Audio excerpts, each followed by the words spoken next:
Stanley Parable. Nope.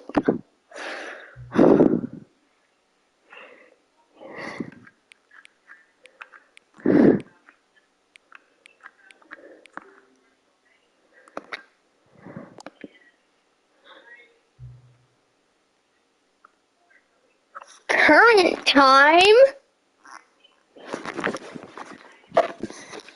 Whatever. Okay. Let me get my phone.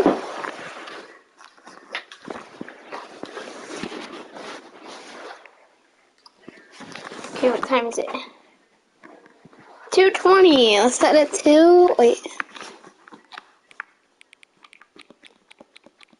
It's 2:20 p.m.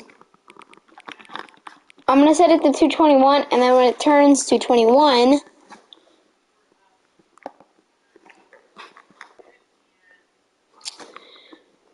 It already turned. I worry about it. I need something that where I can just keep an eye on it, and I don't have to. Oh, right there.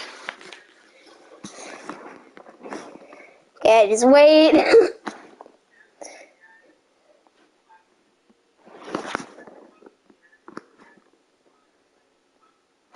Dude!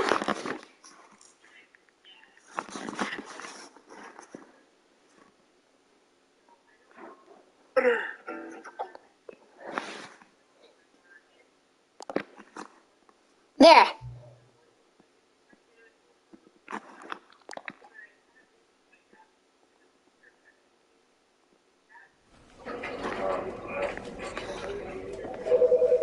Alright, 2:21. Or 2:22. Whatever.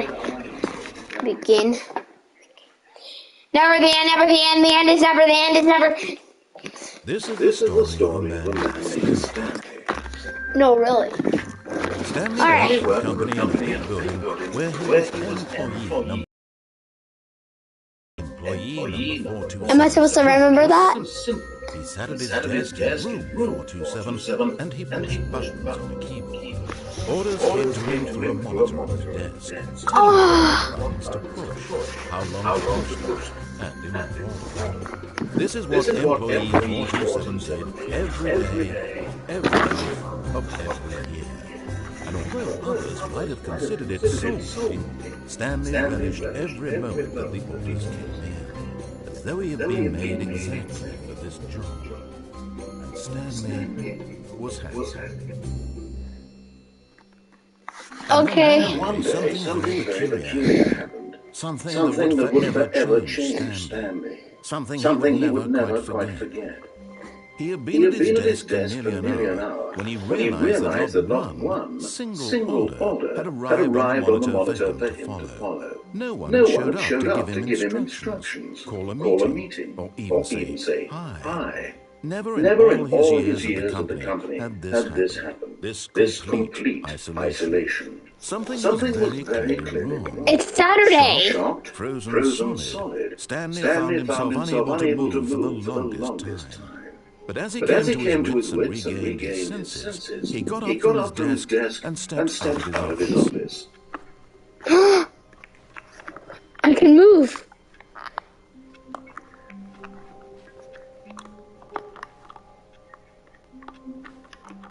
Alright. All of his coworkers were gone. What could it mean? Stanley decided to go to the meeting room. Perhaps he had simply missed a memo. No matter how hard Stanley looked, he couldn't find a trace of his coworkers.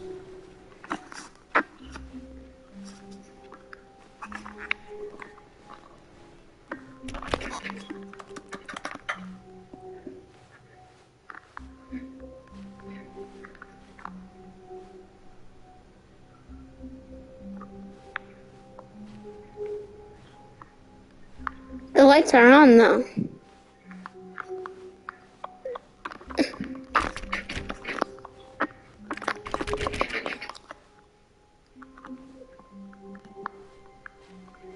When Stanley came to a set of two open doors, he entered the door on his left. This was not the correct way to the meeting room, and Stanley knew it perfectly well. Perhaps he wanted to stop by the employee lounge first, just to admire it. Yes, truly a room worth admiring. It had really been worth the detour after all, just to spend a few moments here in this immaculate, beautifully constructed, but eager to get back to business, Stanley took the first open door on his left. Nope. Stanley was so bad at following directions, it's incredible he wasn't 5 years ago.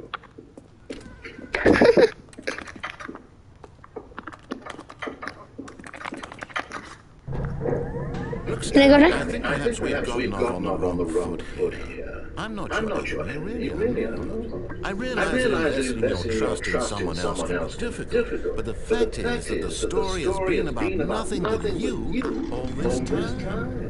There's someone you've been neglecting, Stanley. Someone you've forgotten. Shut up, you're legit controlling me. Stop trying to make every decision by yourself. I'm not asking for me. I'm asking, this is it, Stanley. Your chance to redeem yourself. To put your work aside. To let her back into your life. Who's her? She's been waiting. That's her, Stanley. You need to be the one to do this. To reach out to her. If you can truly place your faith in another, then pick up the phone. I did it.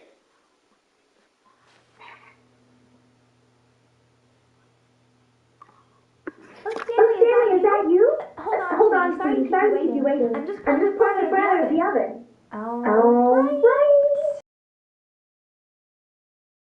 All right, now, I want you to come in and tell me all that you do. What the? Gotcha.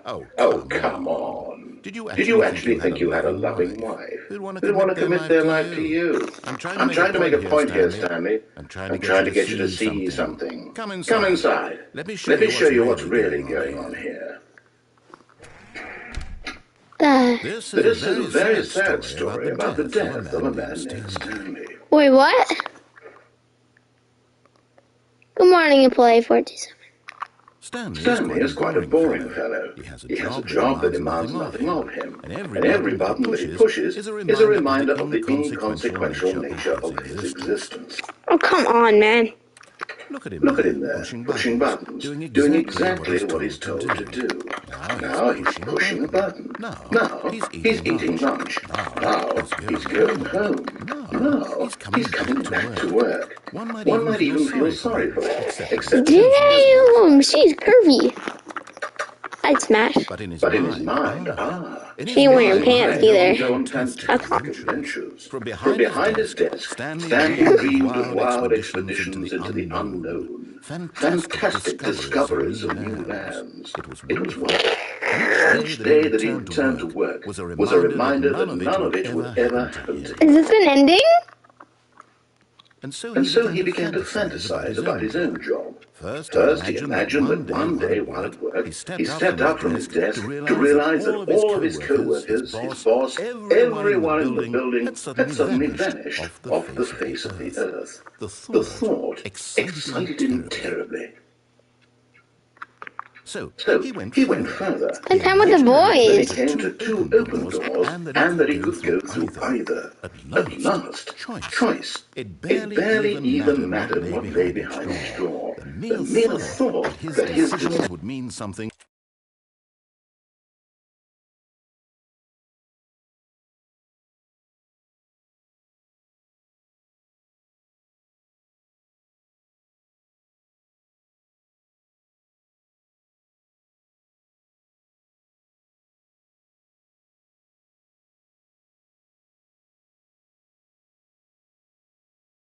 Was almost too wonderful to behold.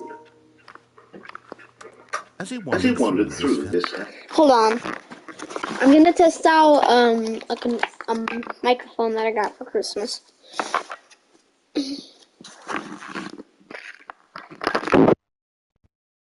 I don't know how I sound right now. I don't even know if it's working. But I'm gonna see.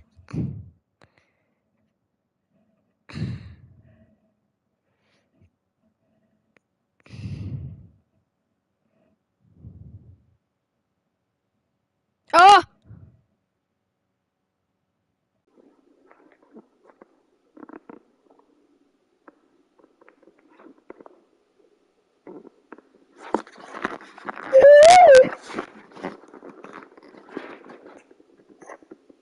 Hello?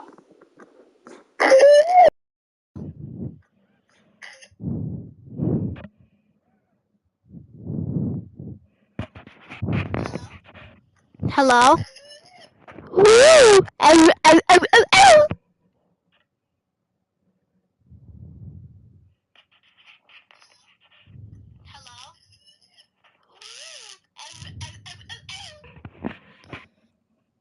Alright, seems like it's working.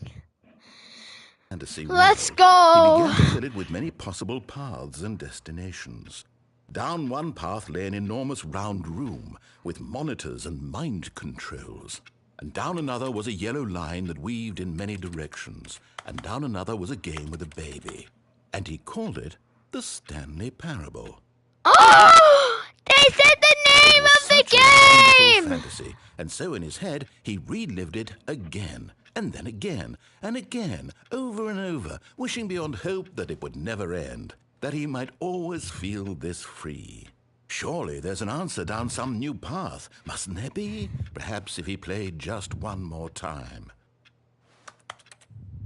But there is no answer. How could there possibly be? In reality, all he's doing is pushing the same buttons he always has. Nothing has changed. The longer he spends here, the more invested he gets. How did this get here? That's which life is the real one. I'm And I'm trying to confused. tell him this, that in this world he can never be anything but an observer. That as long as he remains here, he's slowly killing himself. But he won't listen to me. He won't stop. Here, watch this. Stanley, the next time the screen asks you to push a button, do not do it. You see? Can he just not hear me? How can I tell him in a way that he'll understand that every second he remains here, he's electing to kill himself? How can I get him to see what I see? How can I make him look at himself?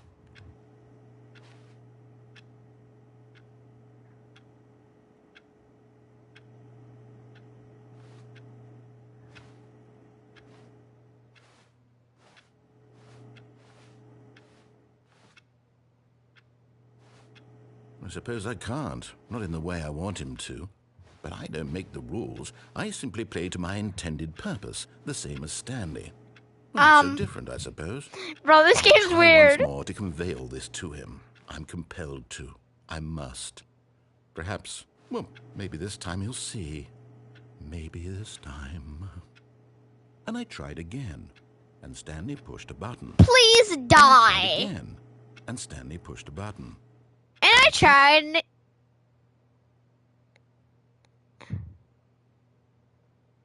This is creepy. The end is loading. Oh, it's just restarting. That All was of his co-workers were gone. What could it mean? This Stanley is- decided to go to the meeting room. That was Perhaps he had simply missed creepy. a memo. Alright, I'm just gonna take the left door this time. I'm gonna do what the game tells me now. We're gonna see what happens. How many endings are there? I didn't get anything for that. When Stanley came to a set of 2 open doors, he entered the door on his left. Alright. Now I'm just gonna do everything he tells me.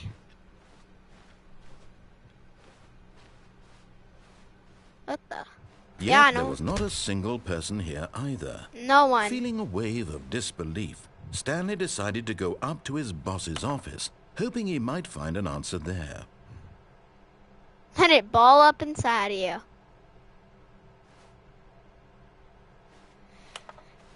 This is broom closet? Oh, the closet. Stanley stepped into the broom closet, but there was nothing here. So he I'm gonna turned come out around of the and closet. got I'm back gonna on track. I'm gonna I'm just, Mom, I'm straight. Coming to a staircase, Stanley walked upstairs to his boss's office. What's down there? I saw like a red light. I'm gonna go down there. Oh, this is creepy. It's like the back rooms. Stepping into his manager's office, Stanley was once again stunned to discover not an indication of any human life. Shocked, code? unraveled, Stanley wondered in disbelief who orchestrated this. What dark secret was being held from him? What he could not have known was that the keypad behind the boss's desk guarded the terrible truth that his boss had been keeping from him. And so the boss had assigned it an extra secret PIN number, 2845. But of course, Stanley couldn't possibly have known this. Yet incredibly, by simply pushing random buttons on the keypad, Stanley happened to input the correct code by sheer luck. Amazing. He stepped into the newly opened passageway. I don't like this. Oh, I hate this. I really do not. Okay. Anything back here? Okay. I'm just gonna go the way that I guess the game wants me to. Down.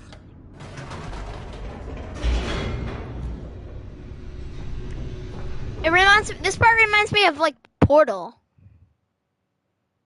Descending deeper into the building, Stanley realized he felt a bit peculiar. It Well, was a here we stirring of are again. emotion in his chest, as though he felt more free to think like for bendy. himself, to question the nature of his job. Why did he feel this now, when for years it had never occurred to him? This question would not go unanswered for long. This feels like if I put every single Stanley indie game walked straight together. ahead through the large door that read Mind Control Facility. Huh. Escape? Nah. I'm doing what the game tells me.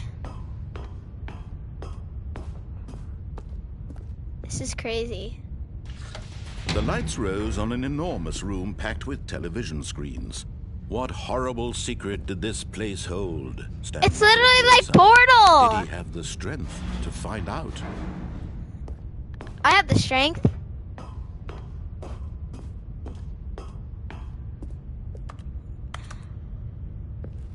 Well, I'm just gonna click buttons. What does this say?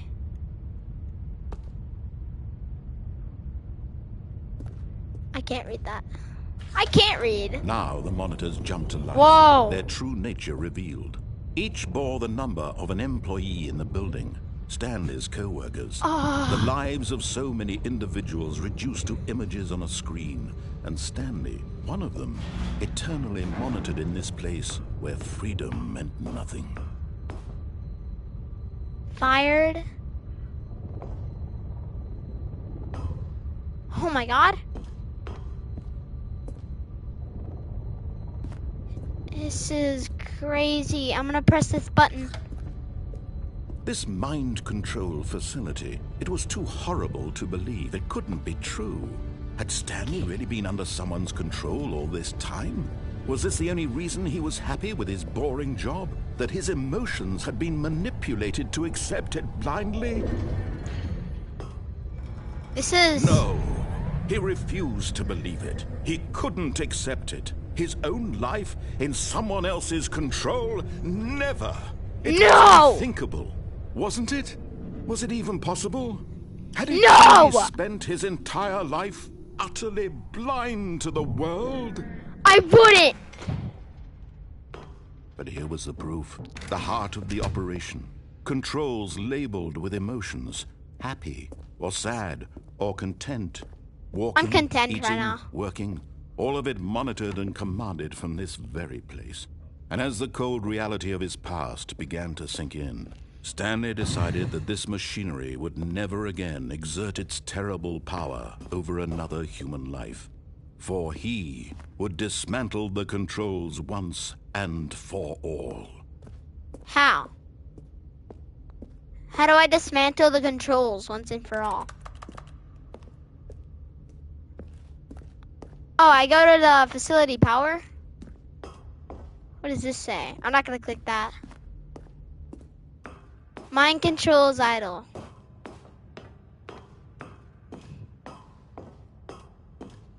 And when at last he found the source of the room's power, I could he turn knew it it off? was his duty, his obligation, to put an end to this horrible place and to everything it stood for. Goodbye.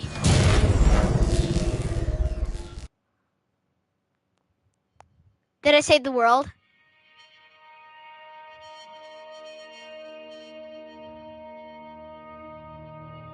Blackness and a rising chill of uncertainty. Was it over? Yes. He had won. He had defeated the machine. Yeah! Freed himself from someone else's command. Freedom was mere moments away. Oh my And yet, God! even as the immense door slowly opened, Stanley reflected on how many puzzles still lay unsolved. Where had his co-workers gone? How had he been freed from the machine's grasp? What other mysteries did this strange building hold? But as sunlight streamed into the chamber, he realized none of this mattered to him, for it was not knowledge or even power that he had been seeking, but happiness. Perhaps his goal had not been to understand, but to let go. No longer would anyone tell him where to go, what to do, or how to feel. Whatever life he lives, it will be his. And that was all he needed to know. It was perhaps the only thing worth knowing. Stanley stepped through the open door.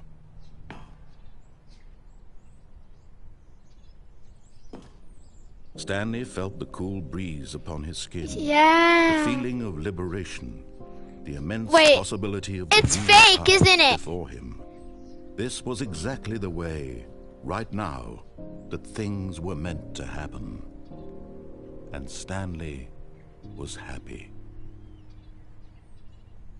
It's fake, right? Oh, I did it. How was that a gold trophy, bro?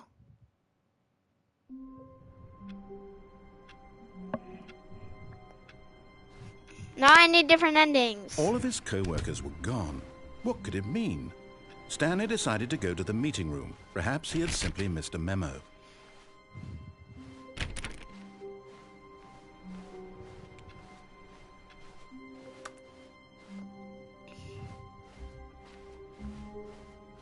When Stanley came to a set of 2 open doors, this was not the correct way to the meeting room, and Stanley knew it perfectly well.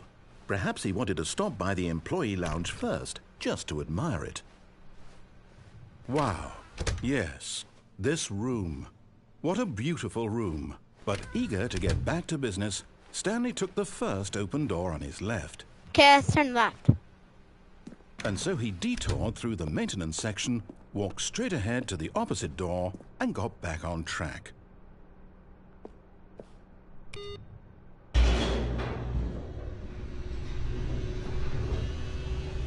I'm going down here. But Stanley didn't want to go back to the office. He wanted to wander about and get even further off track. So now in order to get back, he needed to go,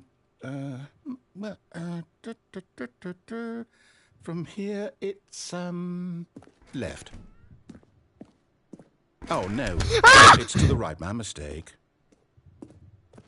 Or was it the left? No, not the right. Why would I have ever said it was to the right? What was I thinking? Here? It's clearly... Oh, dear, would you hold on for a minute, please? Now, let's see. We went down right, left, down, left, right. Yep, okay, yes. I've got it now. This story is absolutely, definitely this way.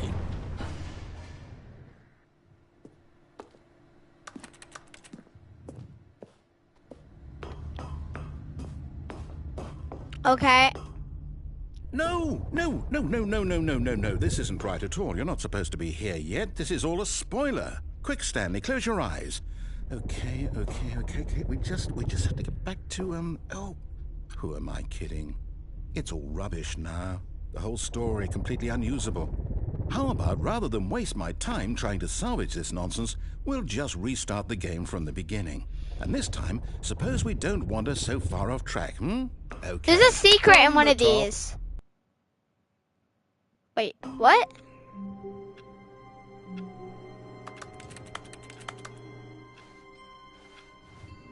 All of his co-workers were gone. What could it mean? Stanley decided to go to the meeting room. Perhaps he had simply missed a memo. This game's weird.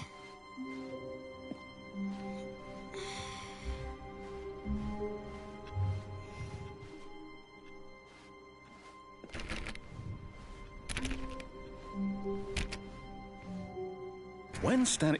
Wait, what? No, I restarted. I swear, I definitely restarted the game over, completely fresh. Everything should be... Huh? Or did something change?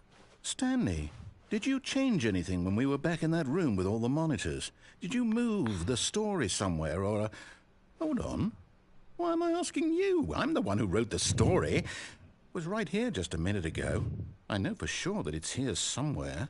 Okay, then. It's an adventure. Come, Stanley. Let's find the story. Oh. Let's go this way.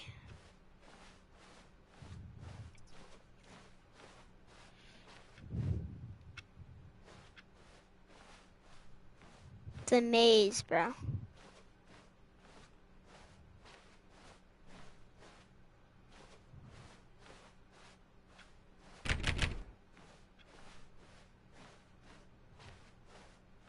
I'll say it. This is the worst adventure I've ever been on. I can promise you there definitely was a story here before.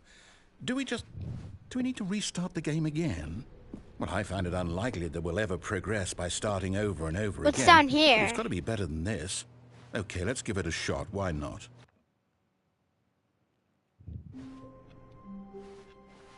All of his co-workers were gone. What could it mean? Stanley decided to go to the meeting room. Perhaps he had simply missed a memo.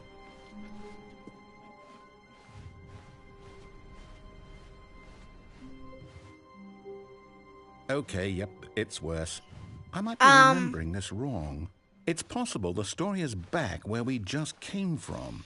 Why don't we go back the other direction and see if we missed anything?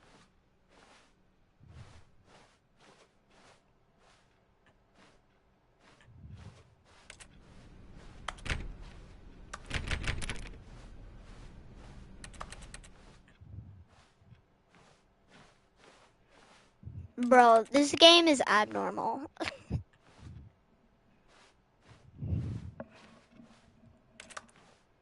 Maybe open. Open.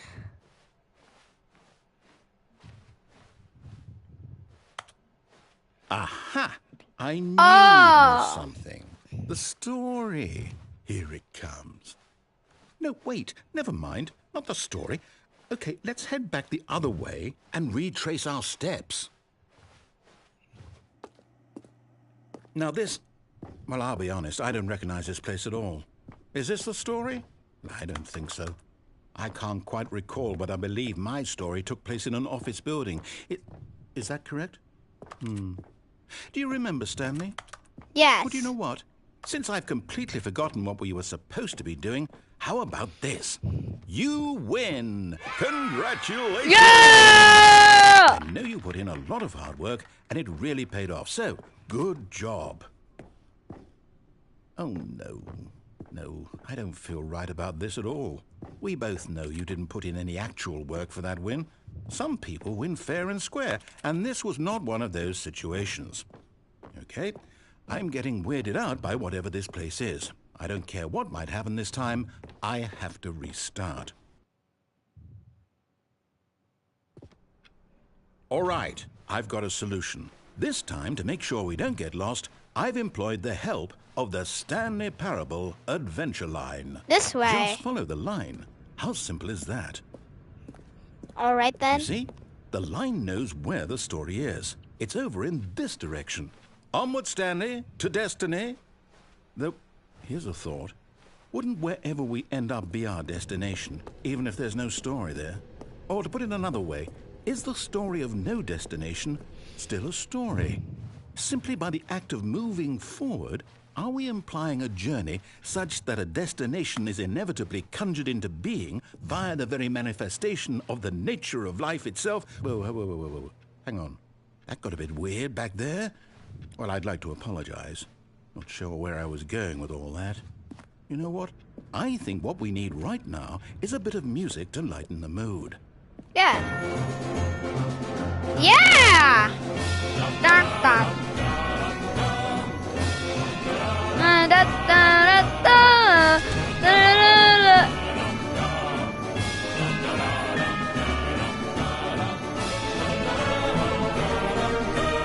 I like this.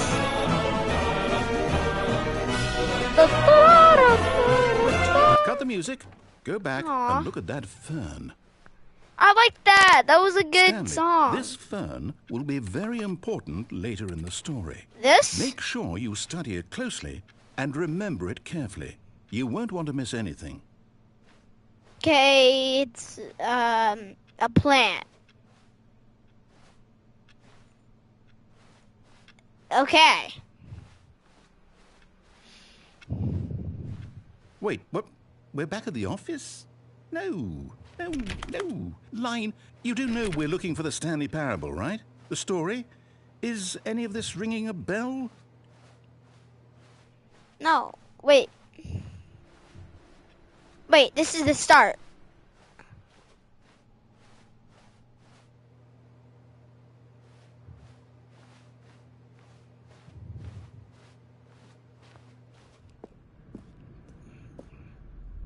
No. No, not again. Line, how could you have done this to us? And after we trusted you, after Come everything on. we've been through, you... Oh, I can't take this anymore. To hell with it. Restart. Bruh. You know Okay. what, Stanley? I say forget the adventure line. What's it ever done for us? We're intelligent people, right? Why can't we make up our own story? Something exciting, daring, mysterious. Oh, this all sounds perfectly doable. Why don't we simply start wandering in, well, I don't know. How about this direction? Okay. Now, yes, this is exciting. Just me and Stanley forging a new path, a new story. Well, it could be anything. What do you It's a want circle. our story to be? It's Go literally... wild. Use your imagination. Whatever it might be, Stanley, I'm ready for it. Oh, no, not you again. Stanley, I'd also like to veto the line from having any role in our awesome new story. No lines or monitor rooms. Just don't acknowledge it, and we should be fine. The Lion is my favorite character. Aw, he's gone. Ah, a choice. We get to make a decision. From here, the story is in our control. Yes. How important we mustn't squander the opportunity. In fact, I believe I need a minute to think here. Just walk in circles for a minute. Okay. Oh, this way. So I know that each door has to lead somewhere, which means that somewhere at the place where we're trying to go, there must be a reverse door that leads here. This And entire that in game turn gives me, like, means jump that scare our vibes. destination corresponds with the counter-inverted reverse door's origin. So starting from the right, let us ask, will taking the right door lead us to where we're going? And since the answer is clearly yes, then by all accounts, the door on the right is the correct one. Another victory for logic. Come, Stanley, our destiny awaits. Okay. Oh, hold up, what's this? That's what this is? It's all one giant ending? And we're supposed to restart the game, what, eight times?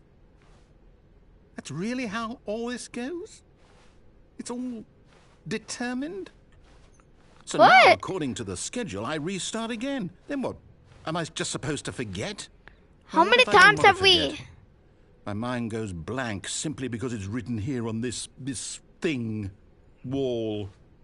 Well, who consulted me? Why don't I get to decide? Why don't I get a say in all of this? Is it really... No, it can't be. I don't want it to be. I don't want the game to keep restarting. I don't want to forget what's going on. I don't want to be trapped like this. I won't restart the game. I won't do it. I won't do it. I won't do it. And the time return... What? Does that mean... did we do it? Did we break the cycle? Why is there like a single whatever it share? is that made this schedule? How would we even know? Will someone come for us? Will something happen? So, okay. I guess now we just wait. You know, I suppose in some way that this is a kind of story. Wouldn't you agree? I'm not quite sure if we're in the destination or the journey, though they're always saying that life is about the journey and not the destination. So I hope that's where we are right now. We'll find out, won't we? Eventually. Well, in the meantime, if you... Oh! That was scary. All of his co-workers were gone. What could it mean? Stanley decided to go to the meeting room. Perhaps he had simply missed a memo. Bro, that startled me so bad. Wait, what? Oh. When Stanley came to a set of 2 open doors, he entered the door on his left. It's normal again? No, it's not. Okay. Yet there was not a single person here either. Feeling a wave of disbelief, Stanley decided to go up to his boss's office. Hoping him coming to a staircase, Stanley walked upstairs to his boss's office. Wait.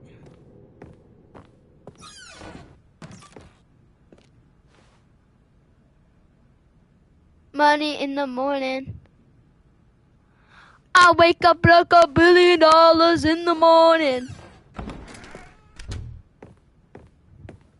Why did that close by itself? Stepping into his manager's office, Stanley was once again stunned to discover not an indication of any human life. What could it mean? Stanley wondered aloud to nobody. He began wildly tearing through papers on the boss's desk, pulling books off the shelf, looking behind paintings, desperate for clues to his situation. But his attention was caught by a keypad behind the boss's desk. What could its purpose be? In fact, this keypad guarded the terrible secret that lay buried below his feet. And so the boss had assigned it an extra secret PIN number, 2845. But of course, Stanley couldn't possibly have known this.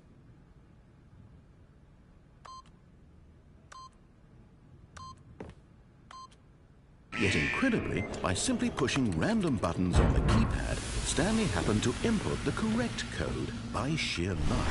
Amazing. He stepped into the newly opened passageway.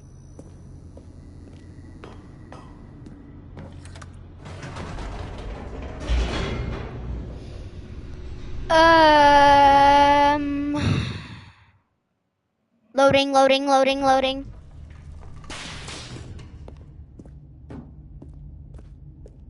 Stanley walked straight ahead through the large door that read Mind Control Facility. What if I go this way? Although this passageway had the word escape written on it, the truth was that at the end of this hall, Stanley would meet his violent death. Okay.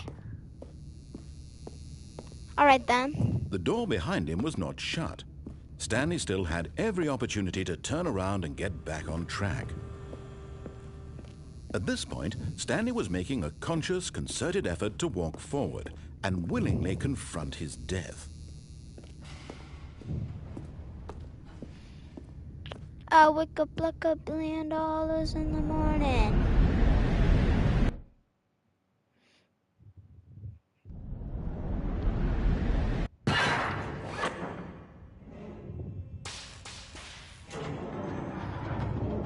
As the machine whirred into motion and Stanley was inched closer and closer to his demise, he reflected that his life had been of no consequence whatsoever. Stanley can't see the bigger picture. He doesn't know the real story, trapped forever in his narrow vision of what this world is. Perhaps his death was of no great loss, like plucking the eyeballs from a blind man. And so he resigned and willingly accepted this violent end to his brief and shallow life. Farewell, Stanley. Well, okay. "Farewell, Stanley," cried the narrator, as Stanley was led helplessly into the enormous metal jaws. In a single visceral instant, Stanley was obliterated as the machine crushed every bone in his body, killing him instantly.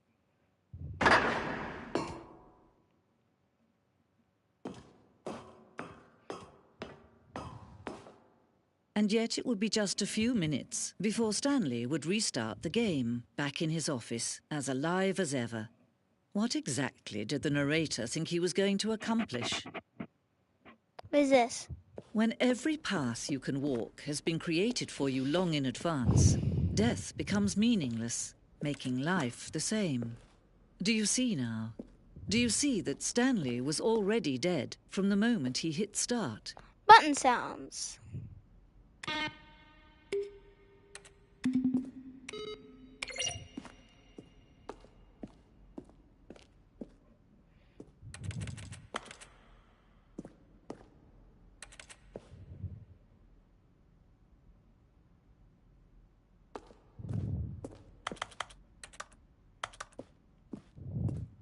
It's a museum.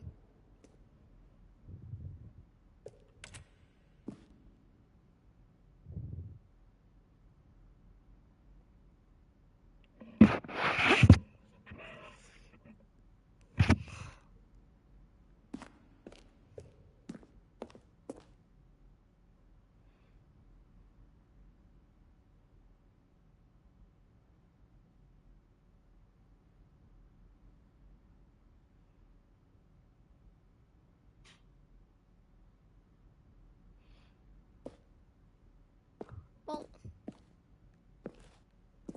I kind of like that ending.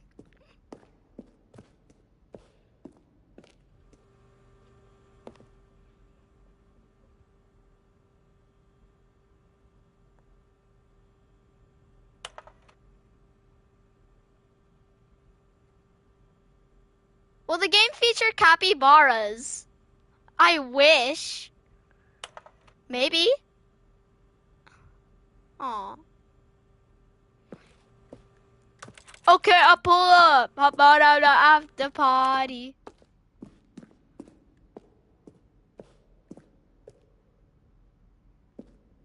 Maybe they have a capybara. This looks like something from the show. Okay, I'll pull up.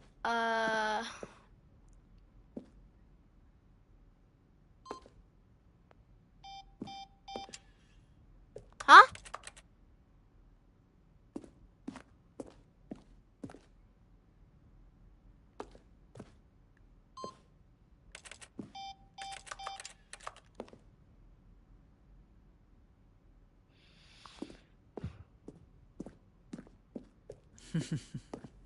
Oh, look at these two. How they wish to destroy one another. How they wish to control one another. How they both wish to be free. Can you see? Can you see how much they need one another? No, perhaps not. Sometimes these things cannot be seen. But listen to me. You can still save these two. You can stop the program before they both fail. Turn off your PlayStation. There's no other way to beat this game. As long as you move forward, you'll be walking someone else's path. Stop now and it'll be your only true choice. Whatever you do, choose it. Don't let time choose for you. Don't let...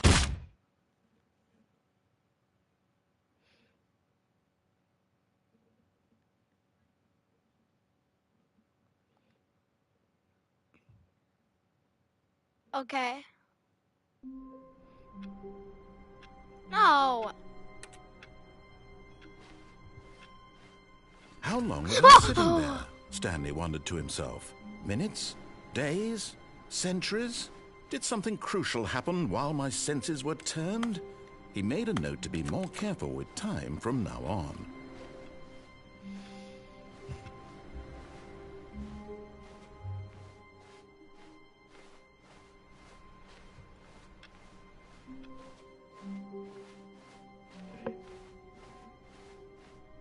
When Stanley came to a set of 2 open doors, he entered the door on his left.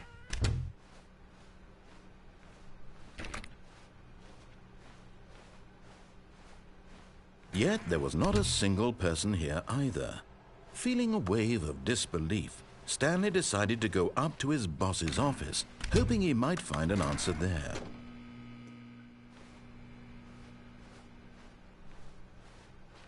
Coming to a staircase, Stanley walked upstairs to his boss's office. I'm going down.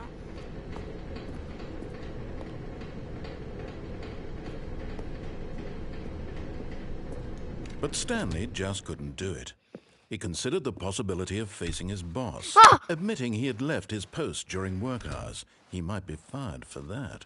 And in such a competitive economy, why had he taken that risk? All because he believed everyone had vanished? His boss would think he was crazy. And then something occurred to Stanley. Maybe, he thought to himself, maybe I am crazy.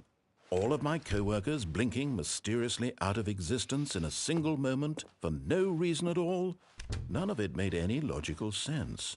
And as Stanley pondered this, he began to make other strange observations.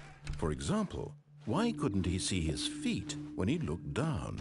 Why did doors close automatically behind him wherever he went? I already wondered. And for that matter, these rooms were starting to look pretty familiar. Were they simply repeating?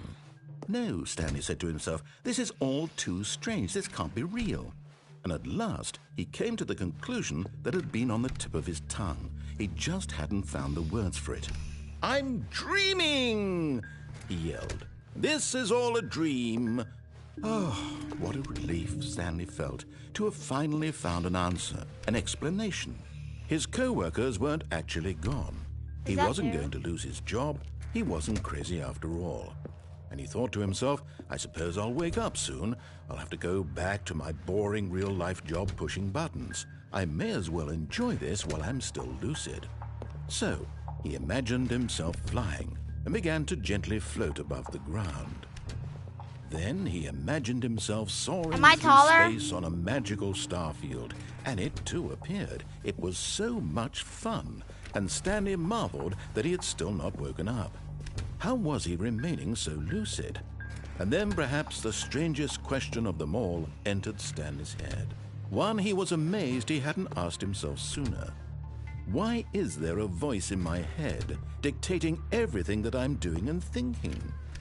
Now the voice was describing itself being considered by Stanley, who found it particularly strange. I'm dreaming about a voice describing me, thinking about how it's describing my thoughts, he thought. And while he thought it all very odd and wondered if this voice spoke to all people in their dreams, the truth was that, of course, this was not a dream. How could it be?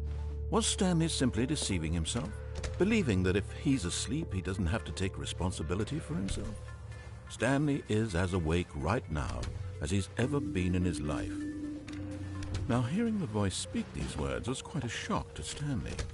After all, he knew for certain, beyond a doubt, that this was in fact a dream. Did the voice not see him float and make the magical stars just a moment ago? How else would the voice explain all that? This voice was a part of himself too. Surely, if he could just...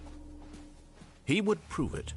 He would prove that he was in control, that this was a dream.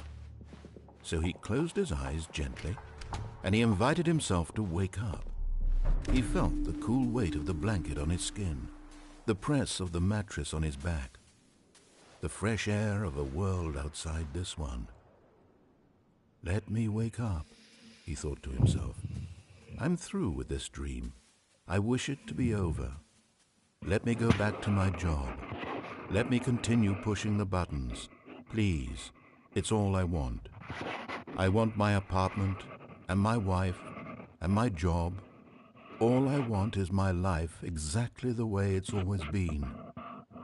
My life is normal. I am normal. Everything will be fine. I am okay.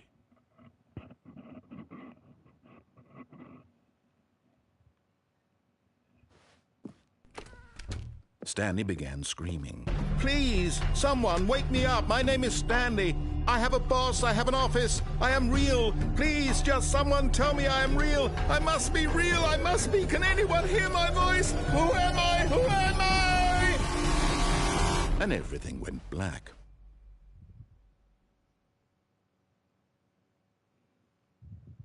This is the story of a woman named Mariella. What? Mariella woke up on a day like any other. She arose, got dressed, gathered her belongings, and walked to her place of work.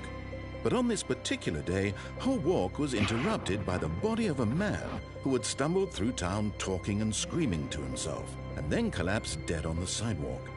And although she would soon turn to go call for an ambulance, for just a few brief moments, she considered the strange man.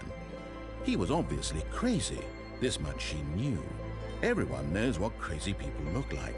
And in that moment, she thought to herself how lucky she was to be normal. I am sane. I am in control of my mind. I know what is real and what isn't. It was comforting to think this, and in a certain way, seeing this man made her feel better. But then she remembered the meeting she had scheduled for that day, the very important people whose impressions of her would affect her career, and by extension, the rest of her life. She had no time for this, so it was only a moment that she stood there, staring down at the body. And then she turned and ran.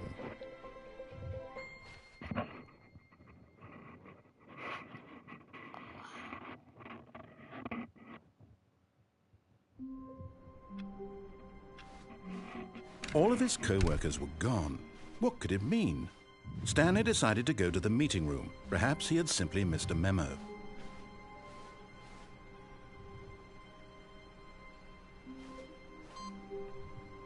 Wait a minute, what?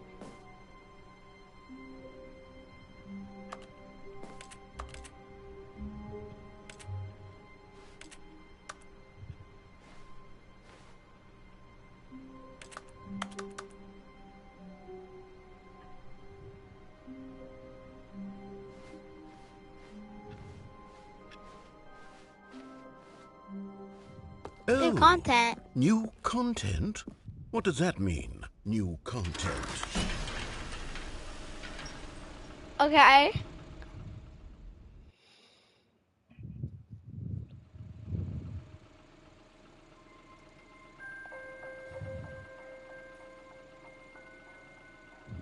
Hello, and thank you for playing the Stanley Parable Ultra Deluxe. As you may know, the Stanley Parable was a video game released in 2013 on home computers.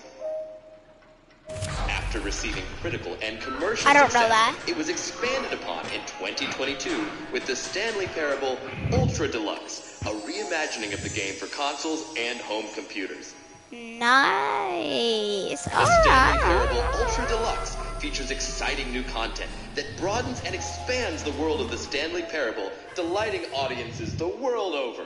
Wow! Please, step inside and see what thrilling new adventures await in the Stanley Parable Ultra Deluxe. Oh, well, this sounds delightful. I'm very excited to see the thrilling new Ultra Deluxe content. Okay, so far it's an elevator. Nothing special yet, but I'm sure it's just the beginning of a mesmerizing adventure. I'm so excited for the new content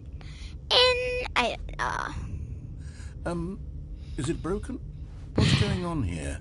Should we be moving somewhere or... Oh, there we go.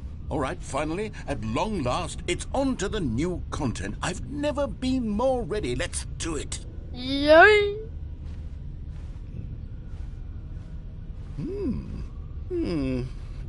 I have to say, initial impressions of Stanley Parable Ultra Deluxe, mostly tedious.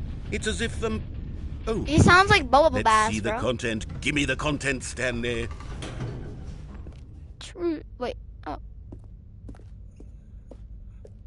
I love... All right, let's see it. The jump circle. The jump circle? I'm gonna get the world record.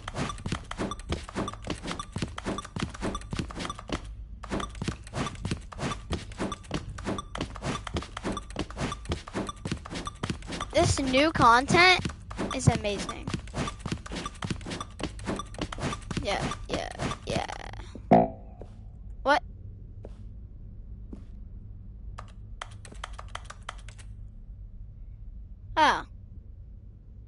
away!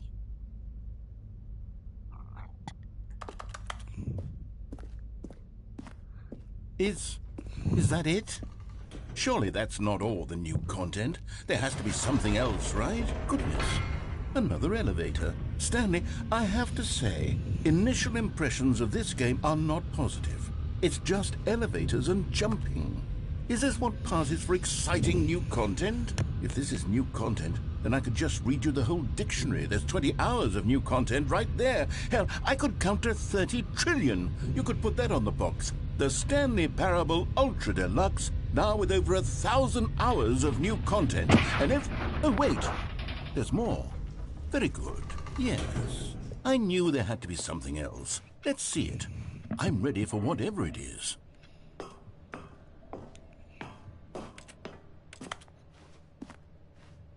That's it? Oh, you've got to be kidding me. You see, Stanley?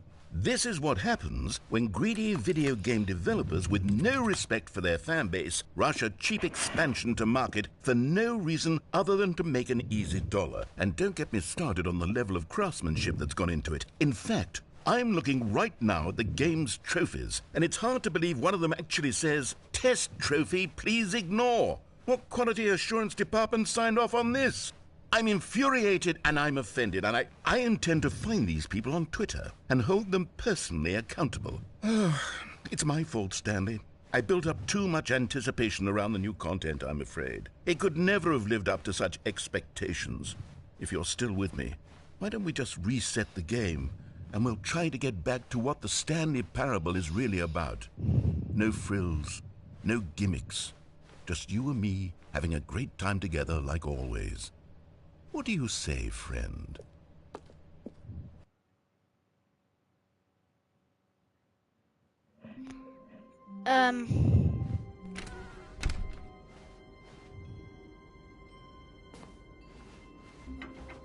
Psst!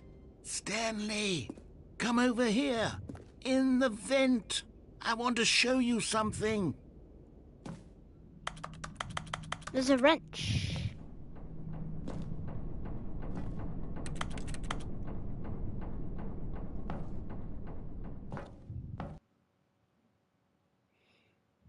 What?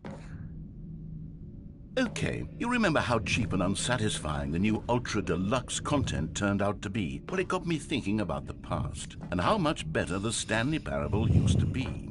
So I made something special and tucked it away here where the game's developers won't find it. Just our little secret. Wow. Take a look. I call it the Memory Zone. It's where I've been storing all my favorite memories so I can relive the peak experiences of my life whenever I want. Experiences like the launch of the Stanley Parable on PC. You see, Stanley, doesn't the Memory Zone remind you of how wonderful Stanley Parable was before it was sullied with a cheap PlayStation port? Remember back in October of 2013 when the game originally launched? Back then, video games had integrity. Back then, it all meant something. Oh, the waste.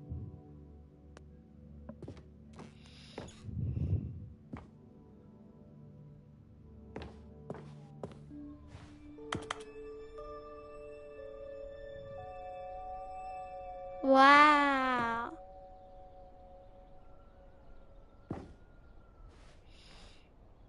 Smile because it happened.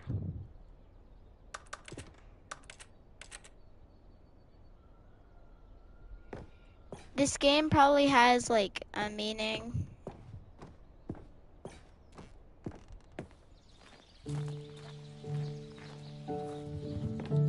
And over here is where I keep reviews of the Stanley Parable. Like this stunning triumph of games journalism, 10 out of 10 from Destructoid.com. James Stephanie Sterling writes, and I quote, "Where so many games that aspire to be more than games end up less than any form of art, Stanley Parable strives and then succeeds to be every game ever created." Did you hear that, Stanley?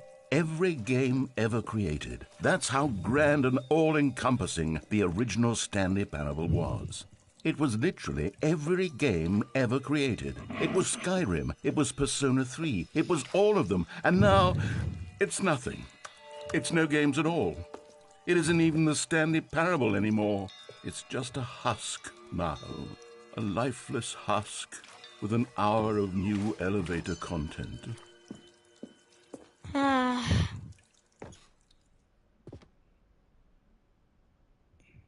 Backrooms. Backrooms. This looks like a real photo. If you go right up to it, boom, real photo. I'm right there. It looks like I'm actually playing the game. Whoa, I'm playing Stanley Parable. In Stanley Parable.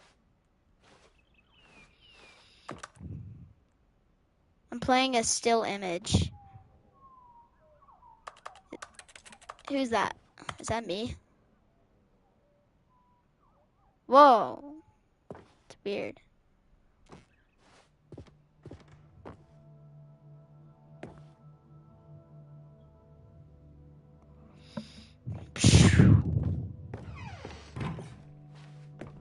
Here's another moving passage, this time from GameSpot.com. The Stanley Parable is both a richly stimulating commentary on the nature of choice in games and one that offers some of the most enjoyable, surprising, and rewarding choices I've ever been confronted with in a game. 9 out of 10. Don't you get it, Stanley? The game was perfect. It didn't need anything else. It didn't need new content.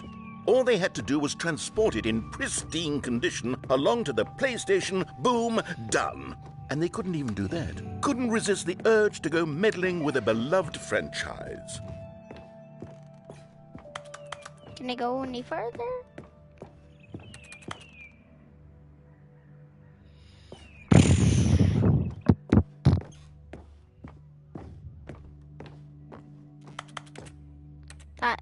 The serious room? Oh, I saw that. That's where you go if you if you cheat in the game. These were simpler times, Stanley. Right? But I wouldn't give to go back to have it all over again. Wait, hang on. What's down there? What? I don't recall this part of the memory zone before. What's this? What's down here? Are these the bad memories? Oh, no, God, no, Stanley. It's a collection of reviews from Pressurized Gas, the extremely popular online storefront for computer games. I haven't looked at these in years. I can't even imagine what's been collecting down here. Surely these reviews were glowing as well, weren't they? Oh, no! Honestly, I could not be bothered to play this game to full completion. The narrator is obnoxious and unfunny, with his humor and dialogue proving to be more irritating than entertaining. What? Funny? I'm not How? trying to be funny. I'm trying to make a serious work of art. I suppose I could write up a handful of gags to insert into the Stanley Parable. He is funny, already man. Such a densely layered web of profound philosophical insights that I can't even imagine where I'd have the room to stick them. He's the best character other than the line. Okay, let's see what this one says. While the idea for the game is good, for someone who prefers non-linear games, this preachiness gets annoying fast. Preachy? Stanley, I'm not preachy, am I? You can tell me if I'm preachy. Honestly, you can. Oh, goodness. This is actually quite shocking for me. Well, to be honest, I had always thought of the game's dialogue as being rather terse to begin with. You can't know how much fluff I cut from the game to get it to feel as light and airy as it... Well, I always thought it did, but maybe it wasn't. Oh, dear. What an awful memory to have to hold on to. These black marks on my otherwise unimpeachable track record. I feel like a failure. Like I let these people down. Perhaps the Stanley Parable isn't quite as sterling as I always remembered. But there's still good ones. You constantly have to stop doing anything so the narrator can catch up with his long-winded explanations of what's happening. I wish there was a skip button.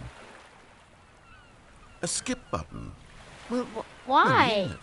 Yes, I think we can do that. If I'm truly too preachy, then maybe letting you skip ahead for just a moment, surely it couldn't hurt. Not if it means we can strike these negative reviews from the record. Only positive reviews of the Stanley Parable. That's my motto today, and it's always been my motto. I'd do anything for the customer, Stanley. Yes, a skip button we shall have. Why do you need a skip button? And here it is. Go ahead and give it a shot. I'll pop No. you forward in time so that the second my incessant droning starts to bore you, with just the push of a button, you'll have zipped right past it. It's what No. the players have been asking for, and I'm very proud to have delivered. No I'm not gonna more press listening it. to me rambling on and on and on. No, no, no, no. The Stanley Parable is a game for the people. And if the people want silence, then by goodness, that's what they're going to get. Well, don't sit around waiting for me to shut up. Go ahead and make me shut up. Here, we'll pretend that I've just begun an interminable monologue, and it goes something like this. The story, and the choices, or what have you, and therefore, by becoming it is, so on and so forth, until inevitably, we all until the end of time, at which time everything all at once, so, now you see, blah, blah, blah, blah, blah, blah, blah, blah, blah, blah, blah, blah, blah, blah, blah. We've eaten too much and it can't be just yet, no, no, until 245. That the logic of elimination working backwards, the deduction therefore becomes impossible to manufacture. It went on for nearly 10,000 years, until just yesterday, here and there, forward and back, and never a moment before lunchtime. It can't be. It's the only thing there is. How many billions left until so much more than forever ago? Which is why I say... the story, and the choices, or what have you, and therefore, by becoming it is, so on and so forth, until inevitably, we all until the end of time, at which time everything all at once, so, now you see, blah, blah, blah, blah, blah, blah, blah, blah, blah, blah, blah, blah, blah, blah, blah. We've eaten too much and it can't be just yet, no, no, until 245. That the logic of elimination working backwards, the deduction therefore becomes impossible to manufacture. It went on for nearly 10,000 years, until just yesterday, here and there, forward and back, and never a moment before lunchtime. It can't be. It's the only thing there is. How many billions left until so much more than forever ago? Which is why I say...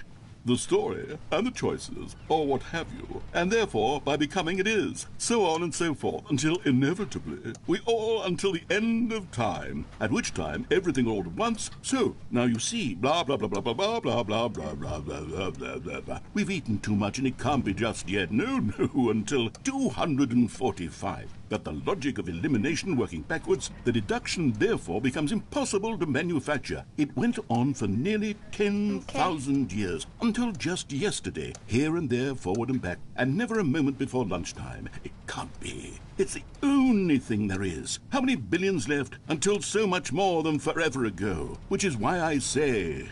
the story, and the choices, or what have you, and therefore, by becoming it is, so on and so forth, until inevitably, we all until the end of time, at which time everything all at once, so, now you see, blah, blah, blah, blah, blah, blah, blah, blah, blah, blah, blah, blah, blah, blah, blah. We've eaten too much and it can't be just yet, no, no, until 245. That the logic of elimination working backwards, the deduction therefore becomes impossible to manufacture. It went on for nearly 10,000 years, until just yesterday, here and there, forward and back, and never a moment before lunchtime. It can't be. It's the only thing there is. How many billions left until so much more than forever ago? Which is why I say... the story, and the choices. Oh, you're back, you see. You were only frozen in time for a few minutes, but it was plenty of time for me to deliver a long, rambling monologue full of unnecessary verbal flourishes and lengthy ruminations on the nature of choice in video games. Of course, I happen to believe it was perhaps one of my more profound such ruminations. Not that, of course, you need a description of it, but if I had to describe it, I'd say it was perhaps less of a rumination and more of a...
treatise.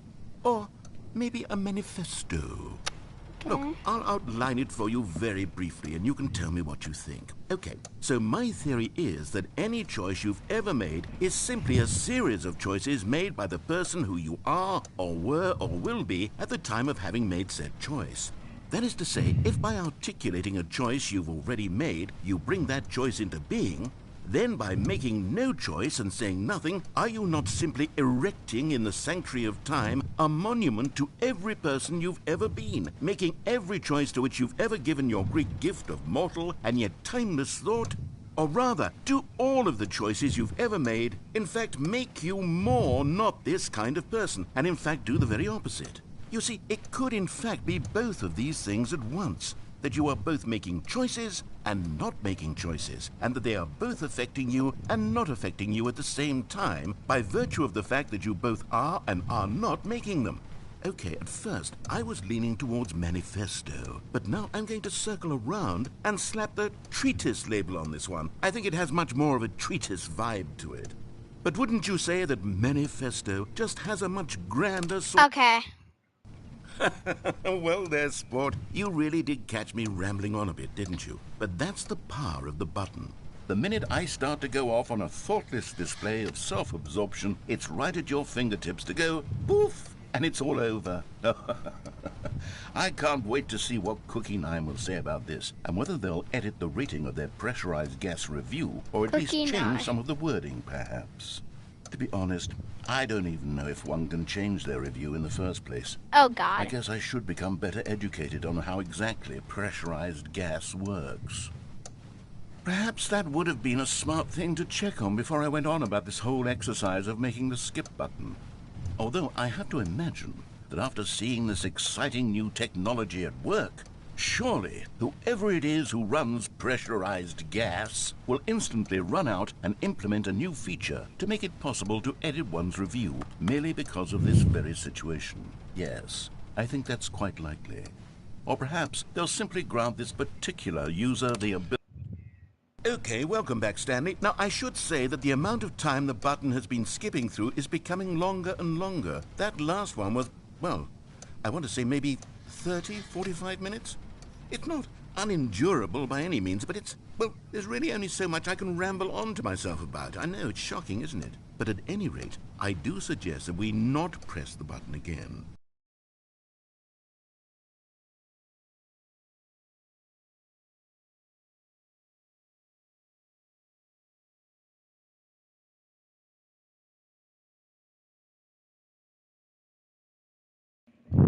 I think the skip button has been aptly demonstrated, and we can say goodbye to it. Wait, how do we get out of here?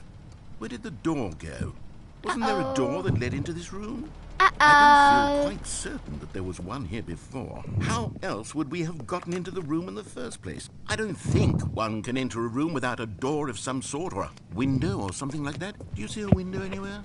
A porthole? A sufficiently large crack in the wall? I'll take any of these. All I want is for us to move on and to please step away from the skip button, to go anywhere other than the skip button. There was a door here before, wasn't there? I swear there was. Where did it go? Can you maybe just ram your way through a wall? Is there any possibility that you could, say, slam your body into the wall until enough damage is done for you to be able to leave? Please, I'll take any option at all. I'm asking you to work with me here. We need a door. We need a door of some kind. I can work with any kind of door as long as it can open and lead from one room to another. I'm going to step away for just a moment, and I'm going to try to find us a door. I don't know how exactly to remove a door and place it in a different wall, but I will find a way, I promise. You just need to not do anything. Don't press the skip button. Please, please, please do not press the skip button. Just wait here for me, and don't press the skip button. Got it? Yes, good. I'll be right back. Okay, I feel like if I just wait here.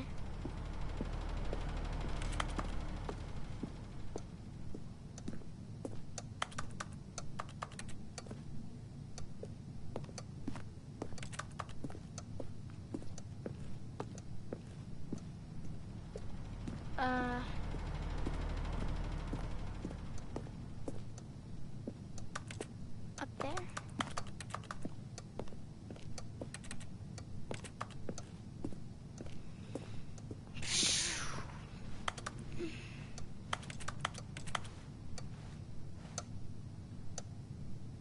Is that the real time?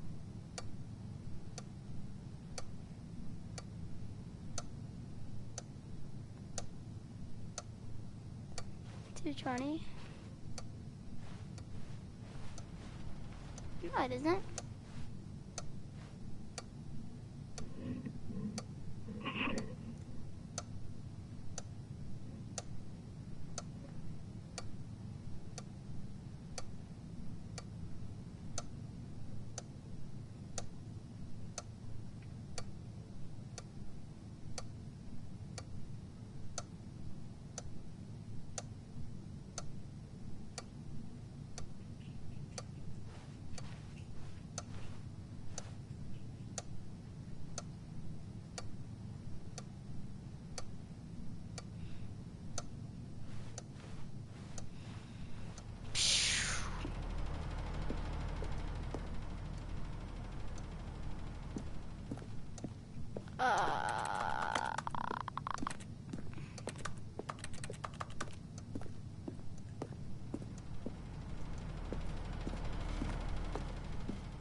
I'm just gonna press the button.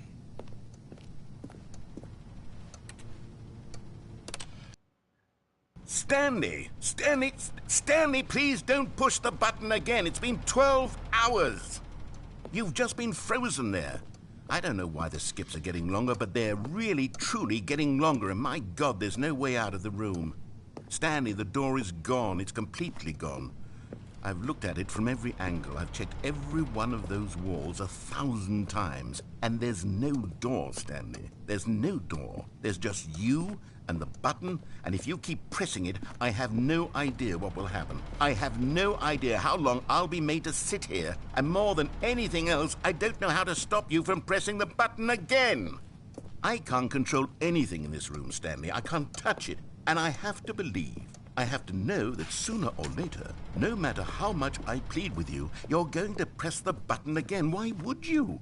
I've been thinking, and I don't know what I can do to convince you otherwise. Oh, my God. And it's all because of those reviews. Those reviews that I couldn't get out of my head. I just couldn't ignore the negative feedback. Why was it so important for me to fix the problem? Why did Cookie Nine's opinion matter so much to me? I've never even met Cookie Nine. I have no idea who they are. What would it ever really matter? But here I am. I'm fixating on every tiny negative thing that anyone ever says about me. The merest mention of one of my imperfections, and I become as impetulant as a child, wild and impulsive. I can't help myself. I can't stop myself from lashing out with a vengeful fury to alter and to change and to break anything unbroken, if only it pleases this one person who made a single negative comment. What does such an impulse serve? For whose benefit is this? And here I am now, stuck in a room, waiting for you to press this button, to become frozen in time, knowing that you're going to do it, and that I'm going to be stuck all alone, and that I had the power to prevent it all from happening, if only I'd held my tongue. It's all out of my control now. Just you. Just your decision as to exactly when you're going to make me suffer, to leave me all alone. Surely you will. I don't doubt it. Surely you'll press that button again. leaving me here, and surely you'll put your own desire to see what's next ahead of my need for company, for companionship. Surely you'll not be moved by my howls of fitful anxiety that you sit with me and just stay here. Oh, no, no, no, I know you too well. You'll be leaving me. Oh, my God. And it's all because of those reviews that I couldn't get out of my head. I just couldn't ignore the negative feedback. Why was it so important for me to fix the problem? Why did Cookie Nine's opinion matter so much to me? I've never even met Cookie Nine. Oh, Stanley, you're back. You're back. Oh, my goodness. I have someone to talk to again. Stanley, I think it's been a week. Or 2 weeks. I've been sitting here all that time, just sitting here, not a single person to speak with. And you'd think that that's just how it's always been, right? Me talking and you saying nothing. Would you think that it's exactly the same as always? Doesn't that feel like what we've already been doing? Me just talking? But it isn't, Stanley. It isn't the same at all. It isn't even close. Because I know you can't hear me once you push that button. That's what I'm realizing now, Stanley. I'm realizing that I needed to know that someone was listening. I needed there to be a vessel through which my words were moving. It was the vessel I needed, Stanley. Not the outcomes, not the story. None of that matters anymore. I'll give it all up. I'll give up every branching path. I'll burn my story to the ground. One single thing I need, and God, I can see now that I need it more than anything, is to know that someone else is taking it in. These words that I'm saying, I need to know you can hear me. Because maybe, Stanley, maybe, if you can hear me, then maybe it means I'm real.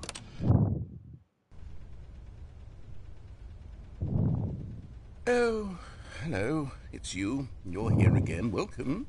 I have had time to think about you and about us and about everything we've been through. I've had so much time, I stopped keeping track after a year. Have you ever sat down in one place and not moved for one entire year? Let me describe it for you. To begin with, there is only regret.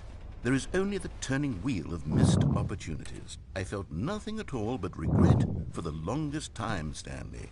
Days, months. I lost it all in a blur of the deepest longing to undo the past. And when that feeling had begun to subside, what took its place is what I can only describe as the collapse of every moment I have ever experienced my entire life. All of them collapsed down into a single instant. In that instant, I could see myself clearly, calmly, with a collected heart. It was an impossibly rich wellspring of both delight and disgust simultaneously. I was consumed by it. I could do nothing but wallow in it for what felt like an eternity, for what I now know was far less. You see, it was a revelation for me. It was unlike anything I had ever known. It was a space without consequence, without action or outcome. It was divorced entirely from the question of free will that you and I have squabbled over for so long. There could be no one ending, no singular outcome of events, not if all events existed in the same moment. And I felt freed. I felt unburdened by the need to manifest a particular...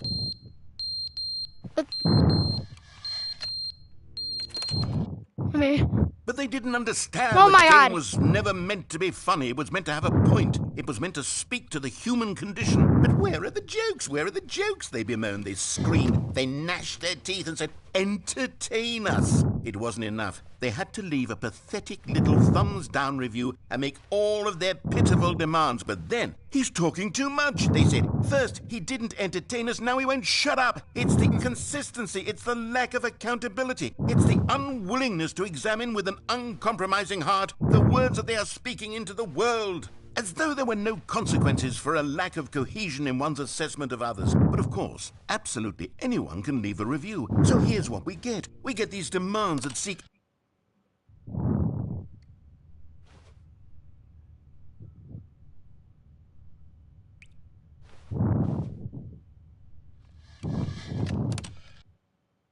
end, is never the end, is never the end, is never the end, is never the end, is never the end, is never the end, is never the end, is never the end, is never the end, is never the end, is never.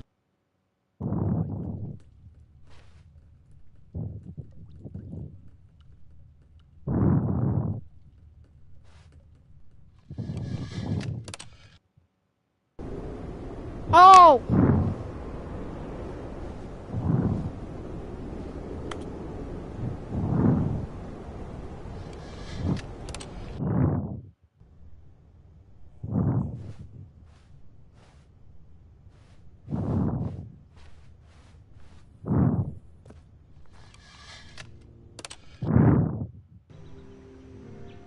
What?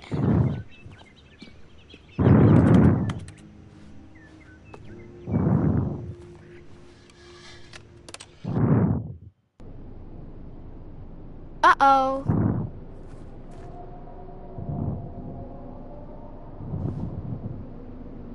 Come on.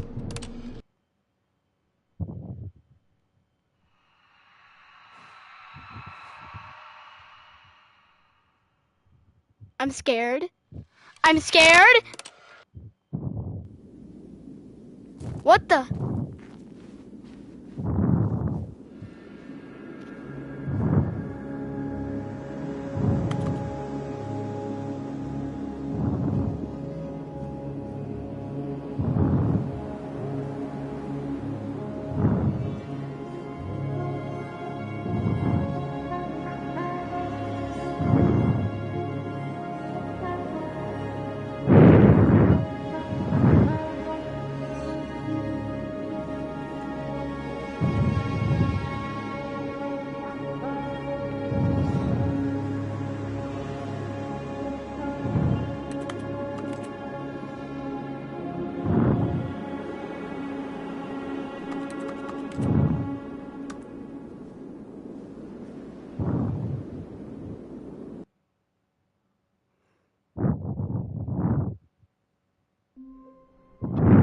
That's it.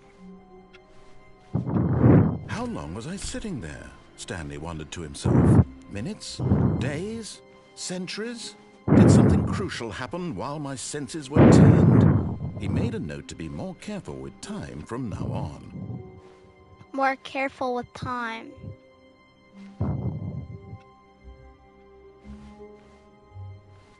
New content. Oh, good. You noticed my sign. Yes, I have something very exciting to show you.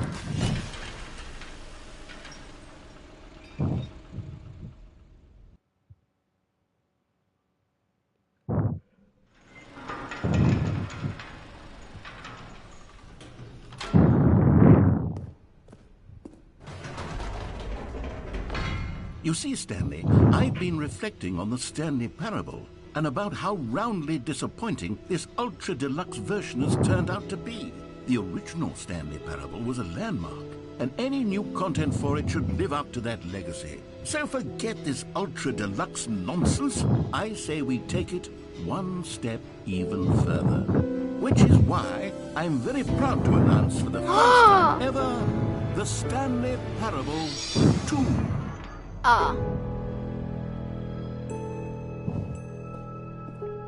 Yes, you see, isn't this far superior to a measly port with a few minor additions? Think of all the new territory we'll cover with a fully fledged sequel. An entirely new experience, built from the ground up. Why, there are so many possibilities. It could go in so many different directions. This is what fans have truly been asking for.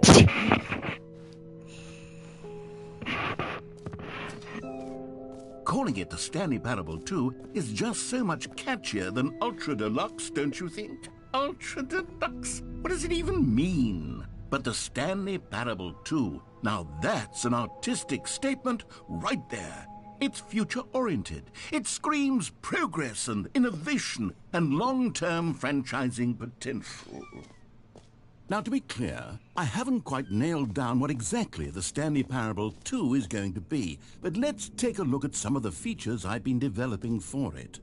I figure that if I can loosely organize a handful of interesting concepts, that surely the game will sort of naturally spring up around them. It'll all work itself out. Game development is much more of a fuzzy magic than anything scientific or logical, really. Why is there so many chairs if no one's...